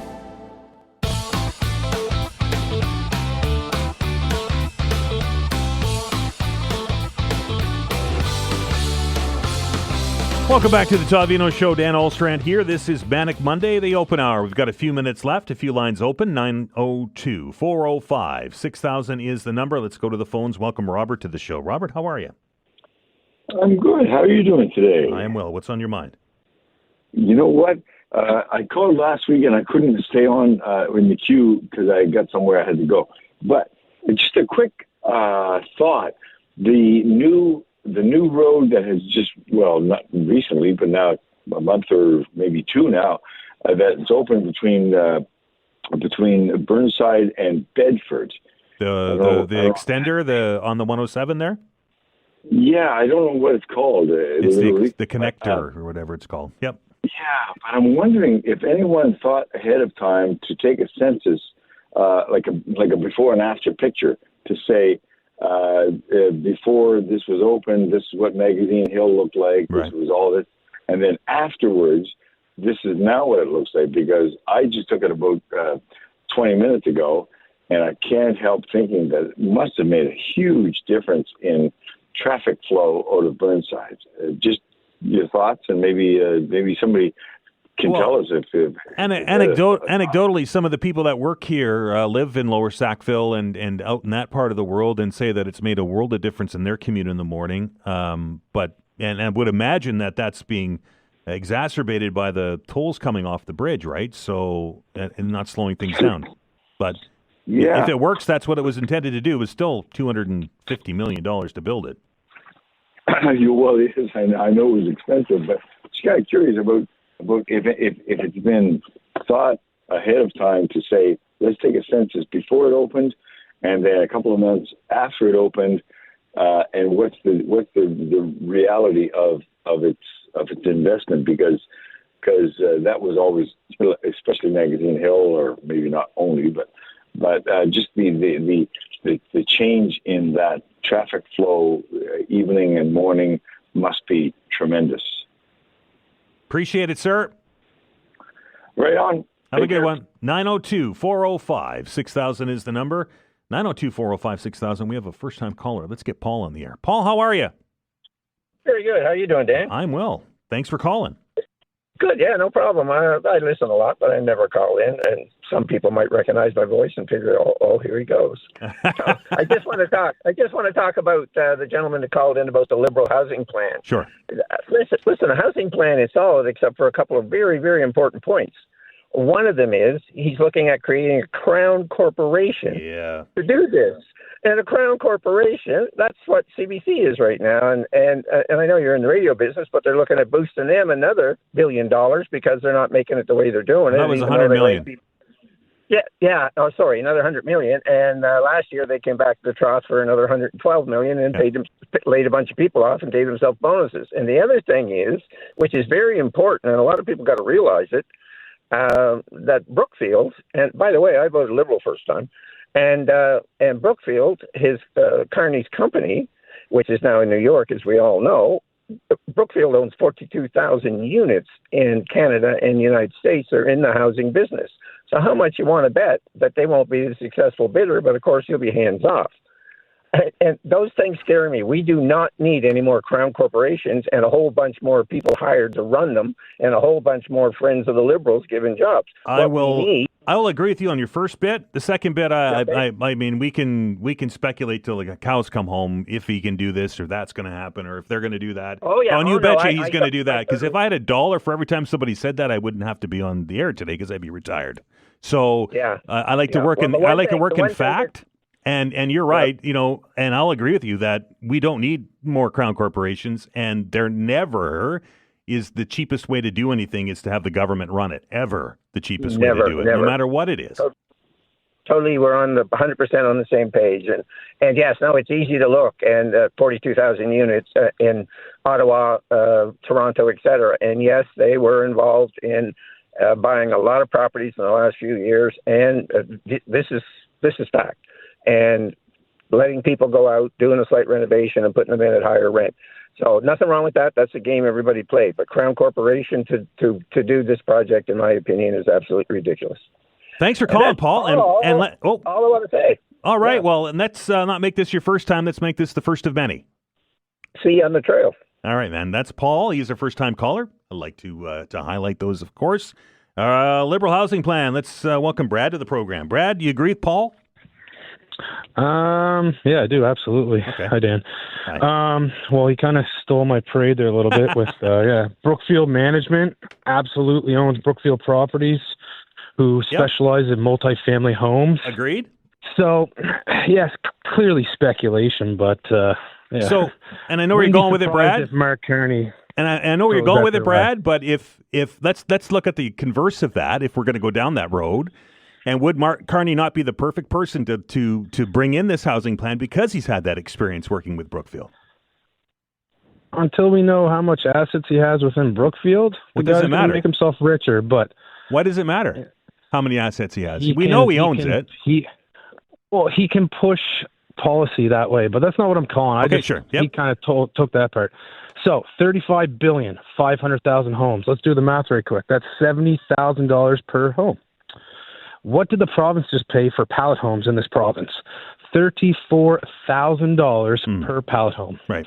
So let's double this. So we're going to take two pallets side by side, and we're going to give that to what? The average family of four? Well, we've seen the plans, haven't we? The math does not add up, man. $500K or 500,000 homes for $35 billion. Okay. $70K a house. It just doesn't add up, and that's basically what I'm calling for. It's just the math doesn't add up, and there's something weird. All right, Brad, appreciate it, sir. Thank you. Have a good one. 902-405-6000, 902-405-6000. There's enough to pick apart with all of the federal leaders and all of the platforms that we've known so far than to dig into he owns this company, so he's gonna get Brookfield to run this thing, and we don't, and you really don't. But I will agree with Brad, and I will agree with Paul before that there is no way that a federal crown corporation is going to be the cheapest solution to this, nor the best solution, because if anybody's ever dealt with red tape before, holy smokes. That being said, we'll have to wait and see what the whole model looks like, right? And I think we have we not seen some of the diagrams of these houses, or was that part of Sean Fraser's plan 50 years ago, because I don't even remember anymore. So from my understanding is there's about 3 or 4 different designs, and the construction, Duncan from the Construction Association explained it as like IKEA. Like it comes like in prefabbed and you just slam them together. And, can we get the price to $70,000 by bulk? I don't know. Let us, last word today goes to Don. Don, how are you? Good, thanks. Quick call. 17% of revenue is generated from stadium revenue for sports teams. Okay. So the other 83% comes from you and me. I hate baseball. I never watch it. Yet I pay for his salary. I buy Coca-Cola. I buy products. I bank at TD. So I'm the one paying for it, and yet I don't want to pay Guerrera $500 million. Like, we all pay for it. Right. So when callers say, oh, the people who go to the stadium, they're the ones who pay for it. No, we all pay for it. Okay. And they're outrageous salaries. They Just are. outrageous. Don, we're out of time. I appreciate it, sir. Yeah, bye. As always, thanks to each and every one of you that picked up the phone, dialed the numbers, and joined the conversation. I truly appreciate it. The open hour is again tomorrow, so make sure that you get in line and get in early so that we can get you on to the air. We're going to stop and take another break. And when we come back, hour 3 of the program, parvovirus. What is it? Why is it fatal to dogs? Our Jeff Goodall will be joining us. And when we come back, we'll get back into the realm of politics with the former deputy leader of the Green Party, Joanne Roberts. Got a new book out. We'll talk about it, and we'll talk about the campaign. You're listening to the Todd Veinotte Show. I'm Dan Olstrand. Back in minutes. All right, welcome back. Now, it seems like it was forever ago that I had a conversation with our next guest, and at that point in time, she does say, though, that this is, I think, the first time we've met face-to-face, but we've spoken on the phone many times. And at that point, our next guest, who is now an author of Storm the Ballot box, Joanne Roberts, was the deputy leader of the Green Party. She was running a campaign in Halifax and helping Elizabeth May on the national stage, and gave that all up and has decided to become an author, which I don't know if that's an easier job or not. And we're very pleased to welcome into the studio today with her book, as I mentioned, Storm the Ballot Box, an insider's guide to voting a revolution. Don't you love that word, revolution? Revolution. It makes a Beatles song pop into my head, right? Anyway, welcome, Joanne. It's been a long time since we last chatted. It's great, but if people could have heard us during the news, right, we caught up where we left off. Doesn't take long, right? Two political junkies in a room together, and this is what happens. Before we get into the book and the genesis of it, I have to ask, because there's a campaign on, right? Absolutely. Are you watching the federal campaign? And you're just sort of Cole's Notes version of what you're seeing so far. I'm watching the campaign, and just to be upfront, no role. I'm not working for the Green Party in this campaign. Obviously, my green history is well known, and I'm not hiding that. But yes, I am watching it more from the point of view of the book I've just written, right? What are we doing in this campaign in terms of, will it affect people getting out to vote? I'm hoping, and maybe it's just a hope, that because this is such a binary campaign, I think we're looking at the two big major parties, right, and people are having to make a decision. I'm hoping that means there's a higher voter turnout. Yeah. Not Plus all sure. the other things that are going on in the world this time, right? Well, but here's the thing. We can't avoid everyone talking about the ballot box question being Donald Trump. Do you realize that 90 million Americans did not vote in the election that elected Donald Trump? And I think they knew that was a significant election. In our last election, we had between 11 and 12 million Canadians that didn't vote. I think if all of those people suddenly decided, you know what, let's vote, we might be shocked about what would happen. And I don't know what would happen. I know I just feel better that people were voting. You mentioned Trump as the ballot box question. We've talked to a number of different people about this. It must be difficult from all of the parties' perspectives to try and hammer home those other messages that are important to Canadians: affordability, housing, climate. With that elephant south of the border. I'm just being nice. Yeah, you're being very nice. And I heard your callers in the last half hour. I mean, housing's on people's minds, and everybody's trying to get that message out there. But it's all done in the light of our sovereignty, being annexed, and what's happening south of the border. I think we can't get away from it. Here's what my observation is of that. It's harder for the Conservatives at this point because they had their campaign planned out, and it was about get rid of the carbon tax and get rid of Justin Trudeau, and then we are going to bring in all of these policies. The Liberals, because they changed horses quite close to the race, but they also had a chance to change their perspective instantly and have a lot of attention paid. So they get a bit of a leg up. They had a faster start, let's put it that way. And with a short campaign, I think the Conservatives are faced with a very tough challenge to overcome that. Tell me about the book. Tell me right. about the genesis behind it. I always ask authors because it's a journey, right? Writing a book is a journey. Tell me about what was the nugget that got it started and you decided to flesh this out. Well, in 2015, I ran in Victoria, BC, and I came second in that race. It's 32% of the vote. I was standing on the corner on election day with Elizabeth May, and this woman came up and said to Elizabeth, oh, how great she was, blah, blah, blah. And then she said, I wish I was in your riding. I would have voted for you. And Elizabeth looked at her and said, but I hope you voted for Joanne. I need her in Ottawa. And she goes, no, I don't want the Conservatives to win, so I voted for the NDP.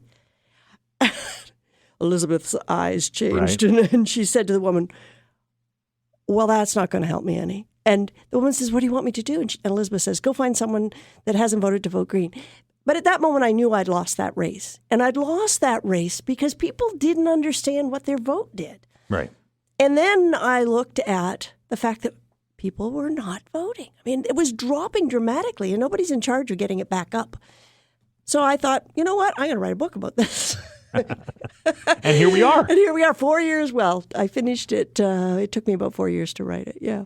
Tell me a little bit about the process and things that you discovered while you were doing this. We talk about voter apathy a lot. A lot. And you're right. There is no Department of Voter Apathy within the federal government, nor within the provincial government, nor with any government. We just kind of, the day after the election, Todd, who normally sits in this chair, will take a whole bunch of calls from people saying, oh, you never voted, you don't have a voice, and then it goes away. Yeah. What's the solution? Well, there's a lot of solutions, and everyone thinks, oh, she's written a book about changing to proportional representation. Right. There is a chapter. So I am a proponent of changing how we vote. But since I don't think that's likely to happen anytime soon, I've written other things. I think one of the things, and you and I just mentioned it when I came in, is the polls. I've never seen an election as this one to be driven by the polls. We're hanging on every percentage point, right? And we're hearing it day after day. When I started to write this book, I wanted all polls banned. I hated pollsters. I hated polls because they weren't very favorable to me as a candidate. Fair enough. But I talked to the big aggregators, the 3338 and Eric Grenier, and they changed my mind. However, I think we got to get a little stricter with the polls. We got to get rid of these polls with 8 and 9% margin of error. If your margin of error is that high, you shouldn't be allowed to publish. Right. And I think we need a little bit of a blackout period, close, maybe like we do with advertising, maybe 3 or 4 days before an election. Well, my vote's not going to matter because this person's so far ahead in the polls. And that's what people say. Right. Like, I'm going to take on Premier Houston here, but in a nice way. Calling an election on December 9th when nobody is thinking about politics. You know what voters think? They think, oh, he's calling an election because he knows he can win, which is exactly what he was doing. Right. So I won't bother voting. We had a 45% turnout. And you know what I know about Nova Scotians? They like to vote. Mm-hmm. But they didn't because they thought, who cares? It doesn't matter. I know what's going to happen. So many other things going on, too. I'm getting ready for Christmas, So those things bother me. And I talk about breaking the fixed election date. We should either get rid of that legislation or make it have some teeth. Like you need a vote in the House of the 3/4 of the legislature. Things that, so you couldn't do things like Houston just did. So, I think it would make, let's make voting a party. This is my popular thing. Everyone likes this in the book. Let's make voting day a holiday, have it on a Saturday, allow barbecues and balloons, maybe give people an incentive. Ice cream's a good place to start. Works for me. Or maybe a day pass to the national park, or a chance for you to tick a box on your income tax. Like something that says, hey, I know it's our right and it's a responsibility. I won't argue with people about that. But hey, we need to encourage people and say, we want you to do this. So I think doing some of that would help as well. And it's time we let 16-year-olds vote. How about electronically? Yep. I know that, if you look at when you put your ballot in the box now in New Brunswick, they have a machine that counts it, right? They can turn around and they've had no problems with it. And it's got high security. I'm wondering now, is there a way for us to bring that forward? I was able to vote in the municipal election online. Mm-hmm. And I know that we all believe in this quality of paper and going in and taking that stubby little pencil and making an X. But if it gets more people involved, then maybe we should look at least having some ability for people to do it digitally. And the technology is getting better every year, right? The concern I hear about it is, well, it can be hacked. And, okay, maybe I'll give you that. But I would imagine that, each year and each time a different jurisdiction in the world does one of these things, and they do them electronically, that we learn and we improve security. And one day maybe we can think that, we're doing our banking online now. Why can't we vote? Well, that's how I feel every time I do my banking online. Right. I think I'm letting them see how much money I've got, and I'm moving it around, and somehow that doesn't bother people. So I do think it is, we're right to be concerned. But the other thing that we need to do, and I'll volunteer for the job, we need someone who's arm's length from government but works for the country, for voters, to be in charge of figuring out how to get the turnout up. Elections Canada, amazing people. This is not a criticism of them. In fact, they would like to be in the business of encouraging voters, but Stephen Harper changed the law so they couldn't be. They're responsible for making it fair, making it accessible, like making sure you get there. They're not in charge of cheerleading, right? They're not in charge of getting you out there. I think you just created yourself a new job description. Joanne Roberts, chief cheerleader for the vote. That's me. The book is out, right? Yeah. Oh, it's out. You can get it at all your local bookstores. And for more information on it, I imagine you have a website? We do. You just go to nimbus.ca right. or Costco or Bookmark, all those places. And read it because it's a good read. And Joanne always brings the energy, as you can tell. Joanne, I appreciate your time. The best of luck with the book, and we'll chat soon, I imagine. I hope so. Thanks, Dan. That is Joanne Roberts. We're going to stop down and take another break. When we come back, parvovirus. Dog owners being warned about an outbreak of a deadly virus in pets. Dr. Jeff Goodall, our veterinarian from the Sunnyview Animal Hospital, will join us. You're listening to The Todd Veinotte Show. I'm Dan Alstrand. We're back in minutes. Just in case you're curious, and I know I've been kind of watching it throughout the show, the market, the New York markets and the Toronto markets are all down substantially today. This just posted by the President of the United States on his so-called Truth social media platform. China, he says, and I'm quote, yesterday China issued retaliatory tariffs of 34% on top of their already record-setting tariff, non-monetary tariffs, illegal subsidization of companies, and massive long-term currency manipulation, despite my warning that any country that retaliates against the United States by issuing additional tariffs above and beyond their already existing long-term tariff abuse of our nation, again, this is a quote from the president, will be immediately met with new and substantially higher tariffs over those initially set. Therefore, if China doesn't withdraw its 34% increase above their already long-term trading abuses by tomorrow, which is April the 8th, the United States will impose additional tariffs of China of 50%, effective April the 9th. Additionally, all talks with China concerning their requested meetings will be terminated. That from the President of the United States amid the ongoing global trade war. Pet owners getting a bit of a warning about a virus that is happening in our area, an outbreak of what's called canine parvovirus among dogs in the Halifax region. When we have questions about pets, really only one person that we go to, and that's our veterinarian and our good friend from Sunnyview Animal Clinic, Dr. Jeff Goodall. Dr. Jeff, how are you? I'm great, Dan. How are you doing with doing double duty yourself? Well, it's just a day in the life of. That's pretty cool. Yeah, same for us. Well, let's get right to it because you don't have a ton of time. Sure. Basically, let's talk about the disease and then maybe how it came into the area. Mm-hmm. But basically, it is actually considered a dreaded disease. Years ago when I graduated, it was very rampant. Basically, it affects dogs, typically puppies, but it can affect immunocompromised adult dogs or dogs that haven't completed their routine core vaccinations.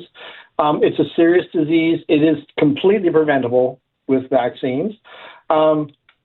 Basically, let me just think. I lost my train of thought. Right. So basically, canine parvovirus 2 enters the body by the dog, the puppy, sniffing something that has been contaminated typically by feces. but it can be direct dog contact as well. The virus lives for 7 years in the environment, so it survives freezing and thawing. And it used to be this time of year is when we saw it because, people didn't pick up after their dogs over the winter. The stool would emulsify with the runoff and the snow melt, and the virus would spread even more. This time it appears to have been brought in from the U.S. by accident with a bunch of rescue dogs. But coming back to the disease, it typically moves, it affects the dog, moves into the lymph nodes, and within 3 to 7 days, it's going to cause severe bloody diarrhea, typically vomiting. Then the dog, of course, because it's debilitated, dehydrated, it becomes lethargic, off food, dehydrated. Some dogs will run a fever, some won't. Reminding the listening audience, normal temperature for a dog, 37.5 degrees Celsius to 39.5 degrees Celsius. It's a range, not a set point. So if your dog is, ill with diarrhea, regardless of it being possibly bloody diarrhea or possibly parvo, if your dog's running a temperature of 39.3, then you really need to consider timely intervention because the dog may be about to go over 39.5. Treatment is actually pretty straightforward. There's a few tests out there that check for the presence of the virus in the stool or in the bowel. Typically, you can expect your vet to do a complete blood count, blood chemistry, electrolyte check. Then your puppy or dog is on IV fluids. Typically, antibiotics, and the more astute out there might go, why would you treat a virus with antibiotics? The virus attacks the rapidly dividing cells in the bone marrow and in the gastrointestinal tract. And so the bacteria that are in the gastrointestinal tract have an opportunity to come in through the body wall and get into the body itself and cause more mayhem. So a secondary or covering antibiotic can be used. Sometimes we use anti-vomiting drugs, sometimes pain management. We try to get them on nutritional support as soon as possible. I have seen cases at not here, but at other emerge centers out in Hogtown, the Great Satan, where they use plasma transfusions to give protein and antibodies to puppies that are really debilitated. Keep in mind, you need to basically, if you're a pet owner right now and your dog may not be up to speed on its vaccines or you have a puppy and you're concerned, avoidance. That's the number one thing. Don't go to dog parks. Don't go to areas where there's communal bowls or what have you. Just keep your dog to itself. Walk it in your yard. If, heaven forbid, let's move past it and say your dog did contract parvovirus, you're going to go home and sanitize the environment, and there's plenty of information on the internet. 1 in 30 dilute bleach dilution on anything like stainless steel bowls and what have you. But when we've had it in the past here in the clinic, and we do see it occasionally, we recommend the owners throw everything away that they can, toys and what have you, and that's pretty sad. Your puppy, you got new toys for your puppy, now you have to get rid of them. Vaccinate. It's the simplest thing to do. 3 vaccines, 6 to 8 weeks of age to start, 10 to 12 weeks of age, and then 14 to 16 weeks. It is the way to prevent it. Once your dog is vaccinated, repeat it all in a year. And then every year at your annual consult and exam, have a conversation with your vet. Do you need to vaccinate all the time? Can you consider something called titer testing? I'm a big believer in that. But dogs with vaccine sensitivities, maybe autoimmune diseases, they maybe don't need a vaccine, but a titer test would be great. So I've done that rapid fire there. What questions do you think anyone has? First off, the vaccines, Dr. Jeff, are they expensive? Well, I mean, it varies by clinic to clinic, but annual, like puppy vaccines here, I think are $80 a round. And then the annual visit, I think, is $120 to $140 with or without vaccines. So they're not horribly expensive. Look, a dog with, what I didn't say, and I apologize, 2 out of every 10 dogs are going to die from this disease no matter what you do, because the virus goes into the heart muscle and causes an inflammation of the heart. So you get the dog through the bowel problems and the dehydration and getting it eating, and then you lose them sometimes. Yikes. Is parvovirus dangerous to humans?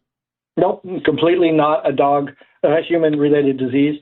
And that might be why it got by. Again, I'm not blaming whoever imported the dogs, but I saw on social media people kind of, why didn't they catch it at the border? Rabies, you have to have a certificate that the dog was vaccinated. There's certain rules that have to be done because that disease does spread to people. So the border people are looking for that. Other than that, all the dogs need is a health certificate where a veterinarian has signed off saying that they believe the dog is healthy and is, in air quotations, up to date on vaccines. The problem is the vaccines may not, especially if the dogs are debilitated, in poor nutrition, poor body condition. They may have been vaccinated, but they may not have the ability to respond to the parvovirus and distemper vaccine, and so they're not immune at all. In fact, they could become carriers. But no, non-infectious to people. And the biggest sign we should be looking for is that bloody diarrhea, correct? Right, diarrhea, then it progresses all at once to off food, bloody diarrhea, lethargy, depression, fever. And get in as quick as you can, right? It's an emergency. Little dogs, just like little babies. My wife works at the IWK, and when a baby gets sick, it's the dehydration that typically is the bigger problem, right, regardless of the cause of it. And that's what happens with puppy dogs. I mean, proper vaccination, proper hygiene, avoidance until your dog or your puppy is fully vaccinated. It's preventable. It's pretty simple. It's one of those few vaccines that we can look owners in the eye and say, almost 0% reactions, 100% coverage, super safe. Dr. Jeff, as always, our pleasure. What to say? Thanks for having me on. Have a great day. Be safe, everybody. You too. That's Dr. Jeff Goodall from the Sunnyview Animal Clinic over there in Bedford, our resident veterinarian. Parvovirus. Keep an eye on it. It's would not be a fun day to see an animal lost to this virus that's entirely preventable. We're going to stop. We're going to take another break. Mark's going to update us on what's going on in the news. And on the other side of it, Ken Bagnell will be joining us, our monthly talk on sports. And with all of the things happening this past weekend, I'm sure it'll be a fun-filled half hour. You're listening to The Todd Veinotte Show. I'm Dan Olstrand. We're back in minutes. Sometimes we luck into things. And sometimes Vanessa and I will be sitting here to give you a little insight, and we'll be kicking around ideas about, geez, how can we have a guest that can comment on some of the news events that are happening in the world? And you kind of have to speculate about where things are going to go in order to try to, because people are busy and they can't just drop everything and just because Vanessa Van Inez calls, although they should, but they don't. And you try and set the guests on what's going on in the world. And we know our next guest, the CEO of the Atlantic Sport Institute Atlantic, Canadian Sport Institute Atlantic, I'll eventually get it right, is Ken Bagnell, and he joins us in the studio today. And Ken, we obviously we talked to you quite a bit about what's going on in the world of sports, but this past weekend was a bit of a unique one in a bunch of different sports, and one of them, the sport that's most popular, is perceived to be most popular in our part of the world, and that's hockey. And Alexander Ovechkin setting the new goals record and usurping Wayne Gretzky, who had that record. And I don't know if you were like I was, thought that record's never going to be touched. And lo and behold, here Alex Ovechkin did it. Yeah. So hi Dan, and pleasure to be here again. And we are enthralled by hockey in Canada. We can acknowledge it, and we've had such a privilege over the last 20 years to watch Ovechkin and Crosby do so many amazing things. But I don't think anybody expected Gretzky's record to be even approached. So, his durability over the years, he missed so few games every year and was so consistent. He broke his leg this year and still managed to break it. It's insane. And he's having a great year right now. He could hit 50 goals if he keeps on. But I think it was a very classy ceremony and indicative of what somebody of that quality deserves. And and I go the same.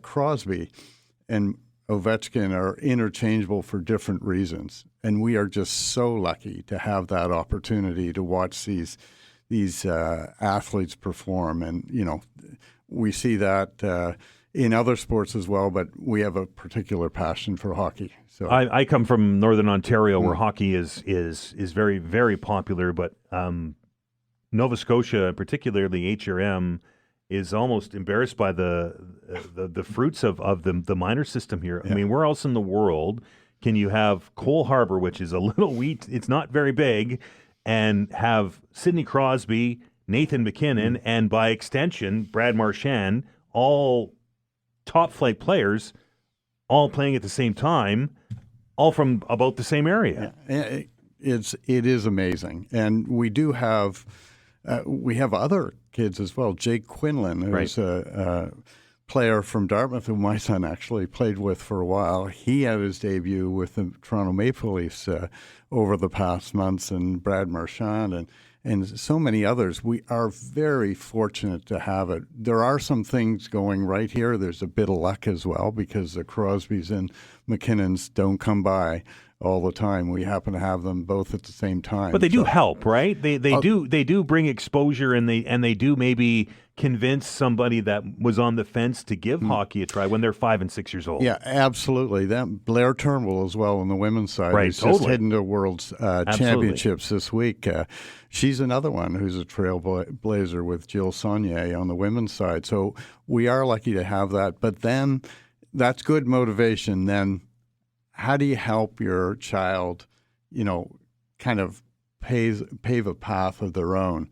And, we hear about the examples of people who put in all these hours and they get to the top of the world.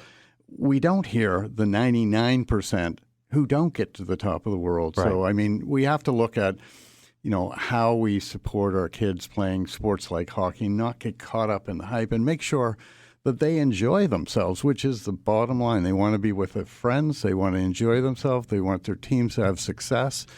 A few individuals will take a strange route and get to the top of the pro leagues, but everybody should enjoy their time in sport, and we shouldn't put so much pressure on them that's unrealistic, really, for them to make. And you don't have to go far to even see it. And I get it. Parents are trying to do what's best for their child. What's best for what they believe is best for their we'll use hockey as an example, their hockey player, and think that it's just 100% hard work that will get you there, but that's a strong component of it, but it's not all of it. No, and certainly there's endless research that says for young kids playing multiple sports, that will contribute to them being a better athlete further down the road. When we specialize early on, we're doing the same movements over and over with the same people. Can become boring, can become stale. But the main thing is give your sons and daughters different experiences that they can have, different sports that they can play. They'll settle on what they think is, the one for them. And there's a lot of times, the kids want to play a particular sport and keep playing that. Well, if it's their choice, that's okay as well, right? It's when the parent maybe at times thinks, they know the path and they're so well-meaning, and you talk to them and it's fantastic that their kids are getting that sort of support, but they should explore a little bit. And I'll add to that point, and I often hear of people critical of sports parents saying, well, there they go. They think their kids, they're money trained. And I truly don't believe that. Yeah. I think that it's more along the lines of is that they're trying to exude as much of their passion into the game that they think that their child has. I don't think it's because they think they're going to make the NHL and be millionaires. No, I totally agree with that. I think so much best intentions, and I don't think it goes wrong there at all. I think where it is just getting caught in a lane and not exploring some other lanes, especially, again, when kids are very young. We also know that kids burn out. We have a large dropout rate around 13 years old, especially on the women's side, on the girls' side, where we have to try to figure that out because we know, the value of physical activity. And we talk about this as it's really a definite. If we are more physically active when we're young, we're more likely to be physically active when we're old. And you know what happens? Our health costs decrease. Right. This is a formula everybody knows, and really like a government of some ilk to take this on and understand a 1% investment now in prevention is going to be a 10 times saving in the end. Like the participation program that we used to have. You remember that when Yeah, we were kids? absolutely. When you got the little gold circle and you got to Yeah. sew that on your jacket? I don't know if kids do that anymore, but it's there was some science behind that, and you're right. Like it becomes habit forming, right? Yeah. If we wanted to do one thing to change our economics in the province, it would be daily physical education, physical fitness in schools.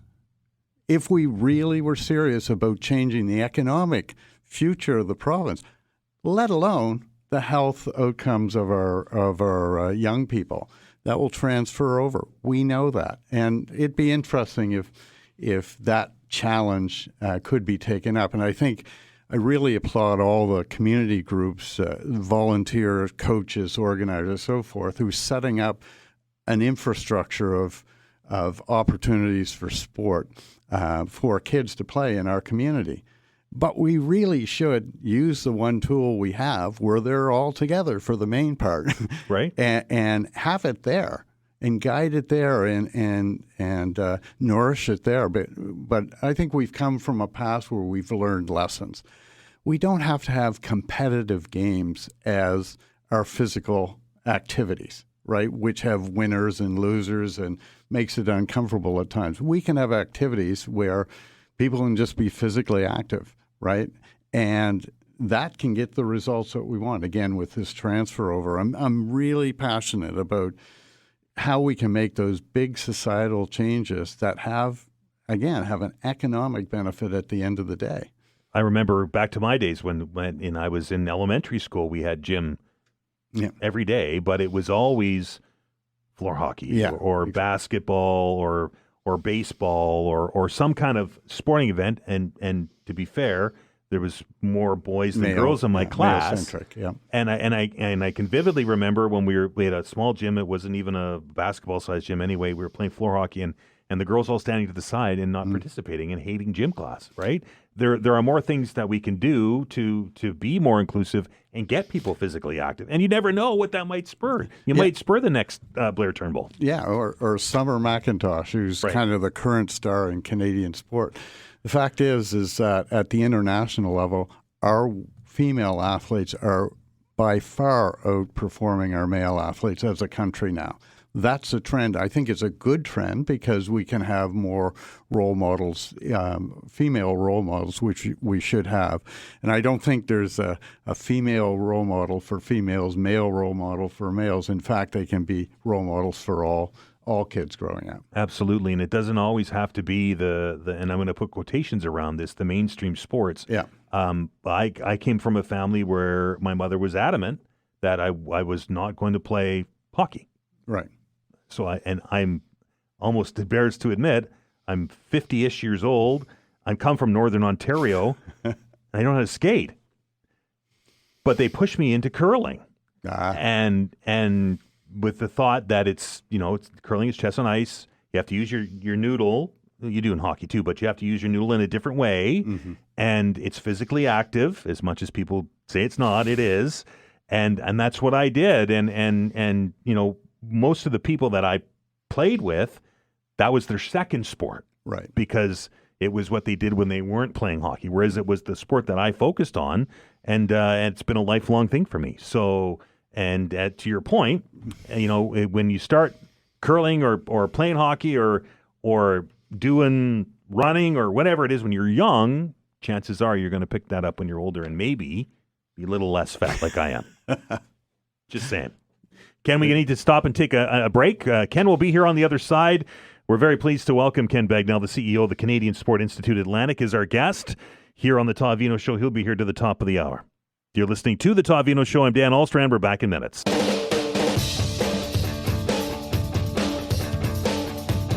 All right, welcome back.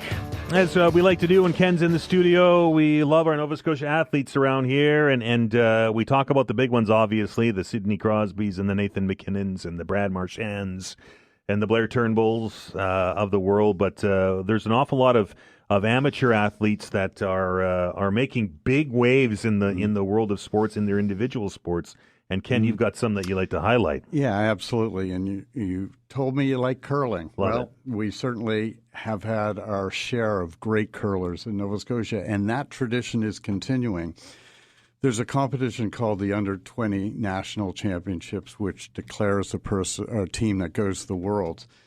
In the last 2 years, we've had 3 teams each year in the top 4. So we're allowed 2 teams per gender. So it's amazing, way more than any other province. And in fact, this year, once again, we have a national champion, Team McIsaac from Truro, who will represent Canada at Worlds next year. We had Team Atherton, who actually were beaten by Team McIsaac in the semifinals of the event, who came third. And on the women's side, Team Riggin, who made the semifinals and ended up in fourth.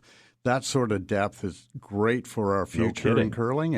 And we also have this month is the World Under-20 Championships, and Team Veinotte from Nova Scotia will be representing the province. So that's a lot of good curlers that are coming up, and I think we're going to see those results firmly in the future.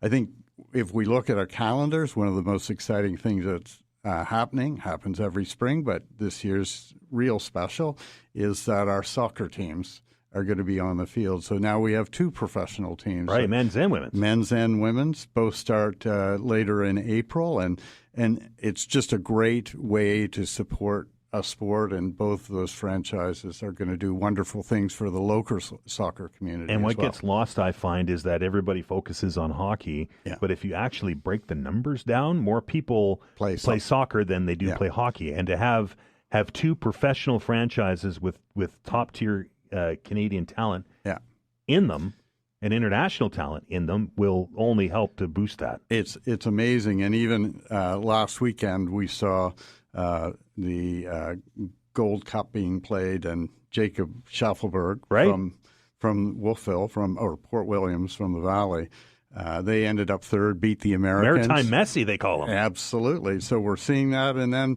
coming up, there was qualifiers for an Under-17 World Championship, and Bridget Montepula was on that team, and they qualified for World Cup in Morocco for Under-17. So we have up-and-coming soccer players who've made it, and I think it's just going to be a great growth area. But the highlight of the last few weeks definitely is Sarah Mitten, our shot putter from Brooklyn, Nova Scotia. She won gold at the World Indoor Championships for the 2nd year in a row. Fantastic performance, very dedicated athlete who's got a Los Angeles 2028 circled. Circled, right? And again, just the best in the world that was who grew up in this province, represented Nova Scotia at Canada Games, and then won onwards, and it's the best in the world. So that's pretty exciting stuff. We do have some winter sport athletes. I mentioned Blair Turnbull heading into the World Women's Championship again. But we also have Liam Moffat, who's a snowboarder from Truro, who was 6th in the team event at World Cup, 29th at the World Championships recently, trying to secure his place for Italy Olympics next year. So that's awesome. Some of the summer sports have started. We've had our first World Cup for sailing. And at that event, there was 5 Nova Scotians competing. Our Olympic stars from 2024, Antonia and Georgia Lewin-LaFrance, made the medal race, ended up 9th in the competition, way better than they've ever done before in that competition. So they're moving on up and looking positive for their next Olympic campaign. Again, heading for LA. We had some younger athletes whose first experience at a senior level did exceptionally well. Lily Branham and Elspeth Sims both, performed great. And, our future is, again, very strong in sailing. Maddie Gillis from Halifax and her partner finished 21st as well in the NACRA class that they're racing in. So, again, we have lots of depth in athletes coming up. this is a relatively slow period. In the summer, we have these great paddlers, rowers, rugby players, all sorts of athletes that we'll be highlighting along the way. But it's important to us that we recognize we have this type of talent within Nova Scotia that's competing at a world level. We also have great athletes who compete at the AUS level with university sport, and I'd also say at the high school level. Our high school sport is outstanding. So many good athletes from communities across the province that we look forward to celebrate. We actually had an event a couple of weeks ago. It's called RPC Training Ground. Right, yep. We had 140 athletes come out from across Atlantic Canada, mainly from Nova Scotia, who may be looking for a new sport where they can find a road to the Olympic Games. Out of that program, in a sport like rowing, there's been 5 or 6 athletes who've made national teams who never rowed before, who went to that event and transferred over with the local support of our rowing coach, Pat Cody. So I think there's great potential here, and it excites me to review this every month and see how wonderful these athletes are representing our country in many cases. So I think the news is just getting better and better, and look forward to following some of these and encourage those out there. Like we know, like whether it's Sidney Crosby or Sarah Mitten, from Halifax, you can train, you can live here, and you can be the best in the world if you want to be in whatever sport you're pursuing. So that's what we're in business for, is to try to help those athletes reach those marks. And Ken, as always, it's been a pleasure. This half hour flies by. We don't do enough to support or to at least promote our Nova Scotia athletes, and I'm glad that we're able to do that now. Thanks very much for your time. Thank you, That's Dan. Ken Bagnell, the CEO of Canadian Sport Institute Atlantic. That's going to do it for the Monday edition of the Todd Veinotte Show. Thanks to Vanessa Vandenez. On the other side of the glass, our gold medal winner back there doing what she does each and every day. She scored the win. She'd make Ovechkin look like nothing. Just saying. Anyway, have a fantastic day, everyone. Take care of yourself, and remember, be kind to one another.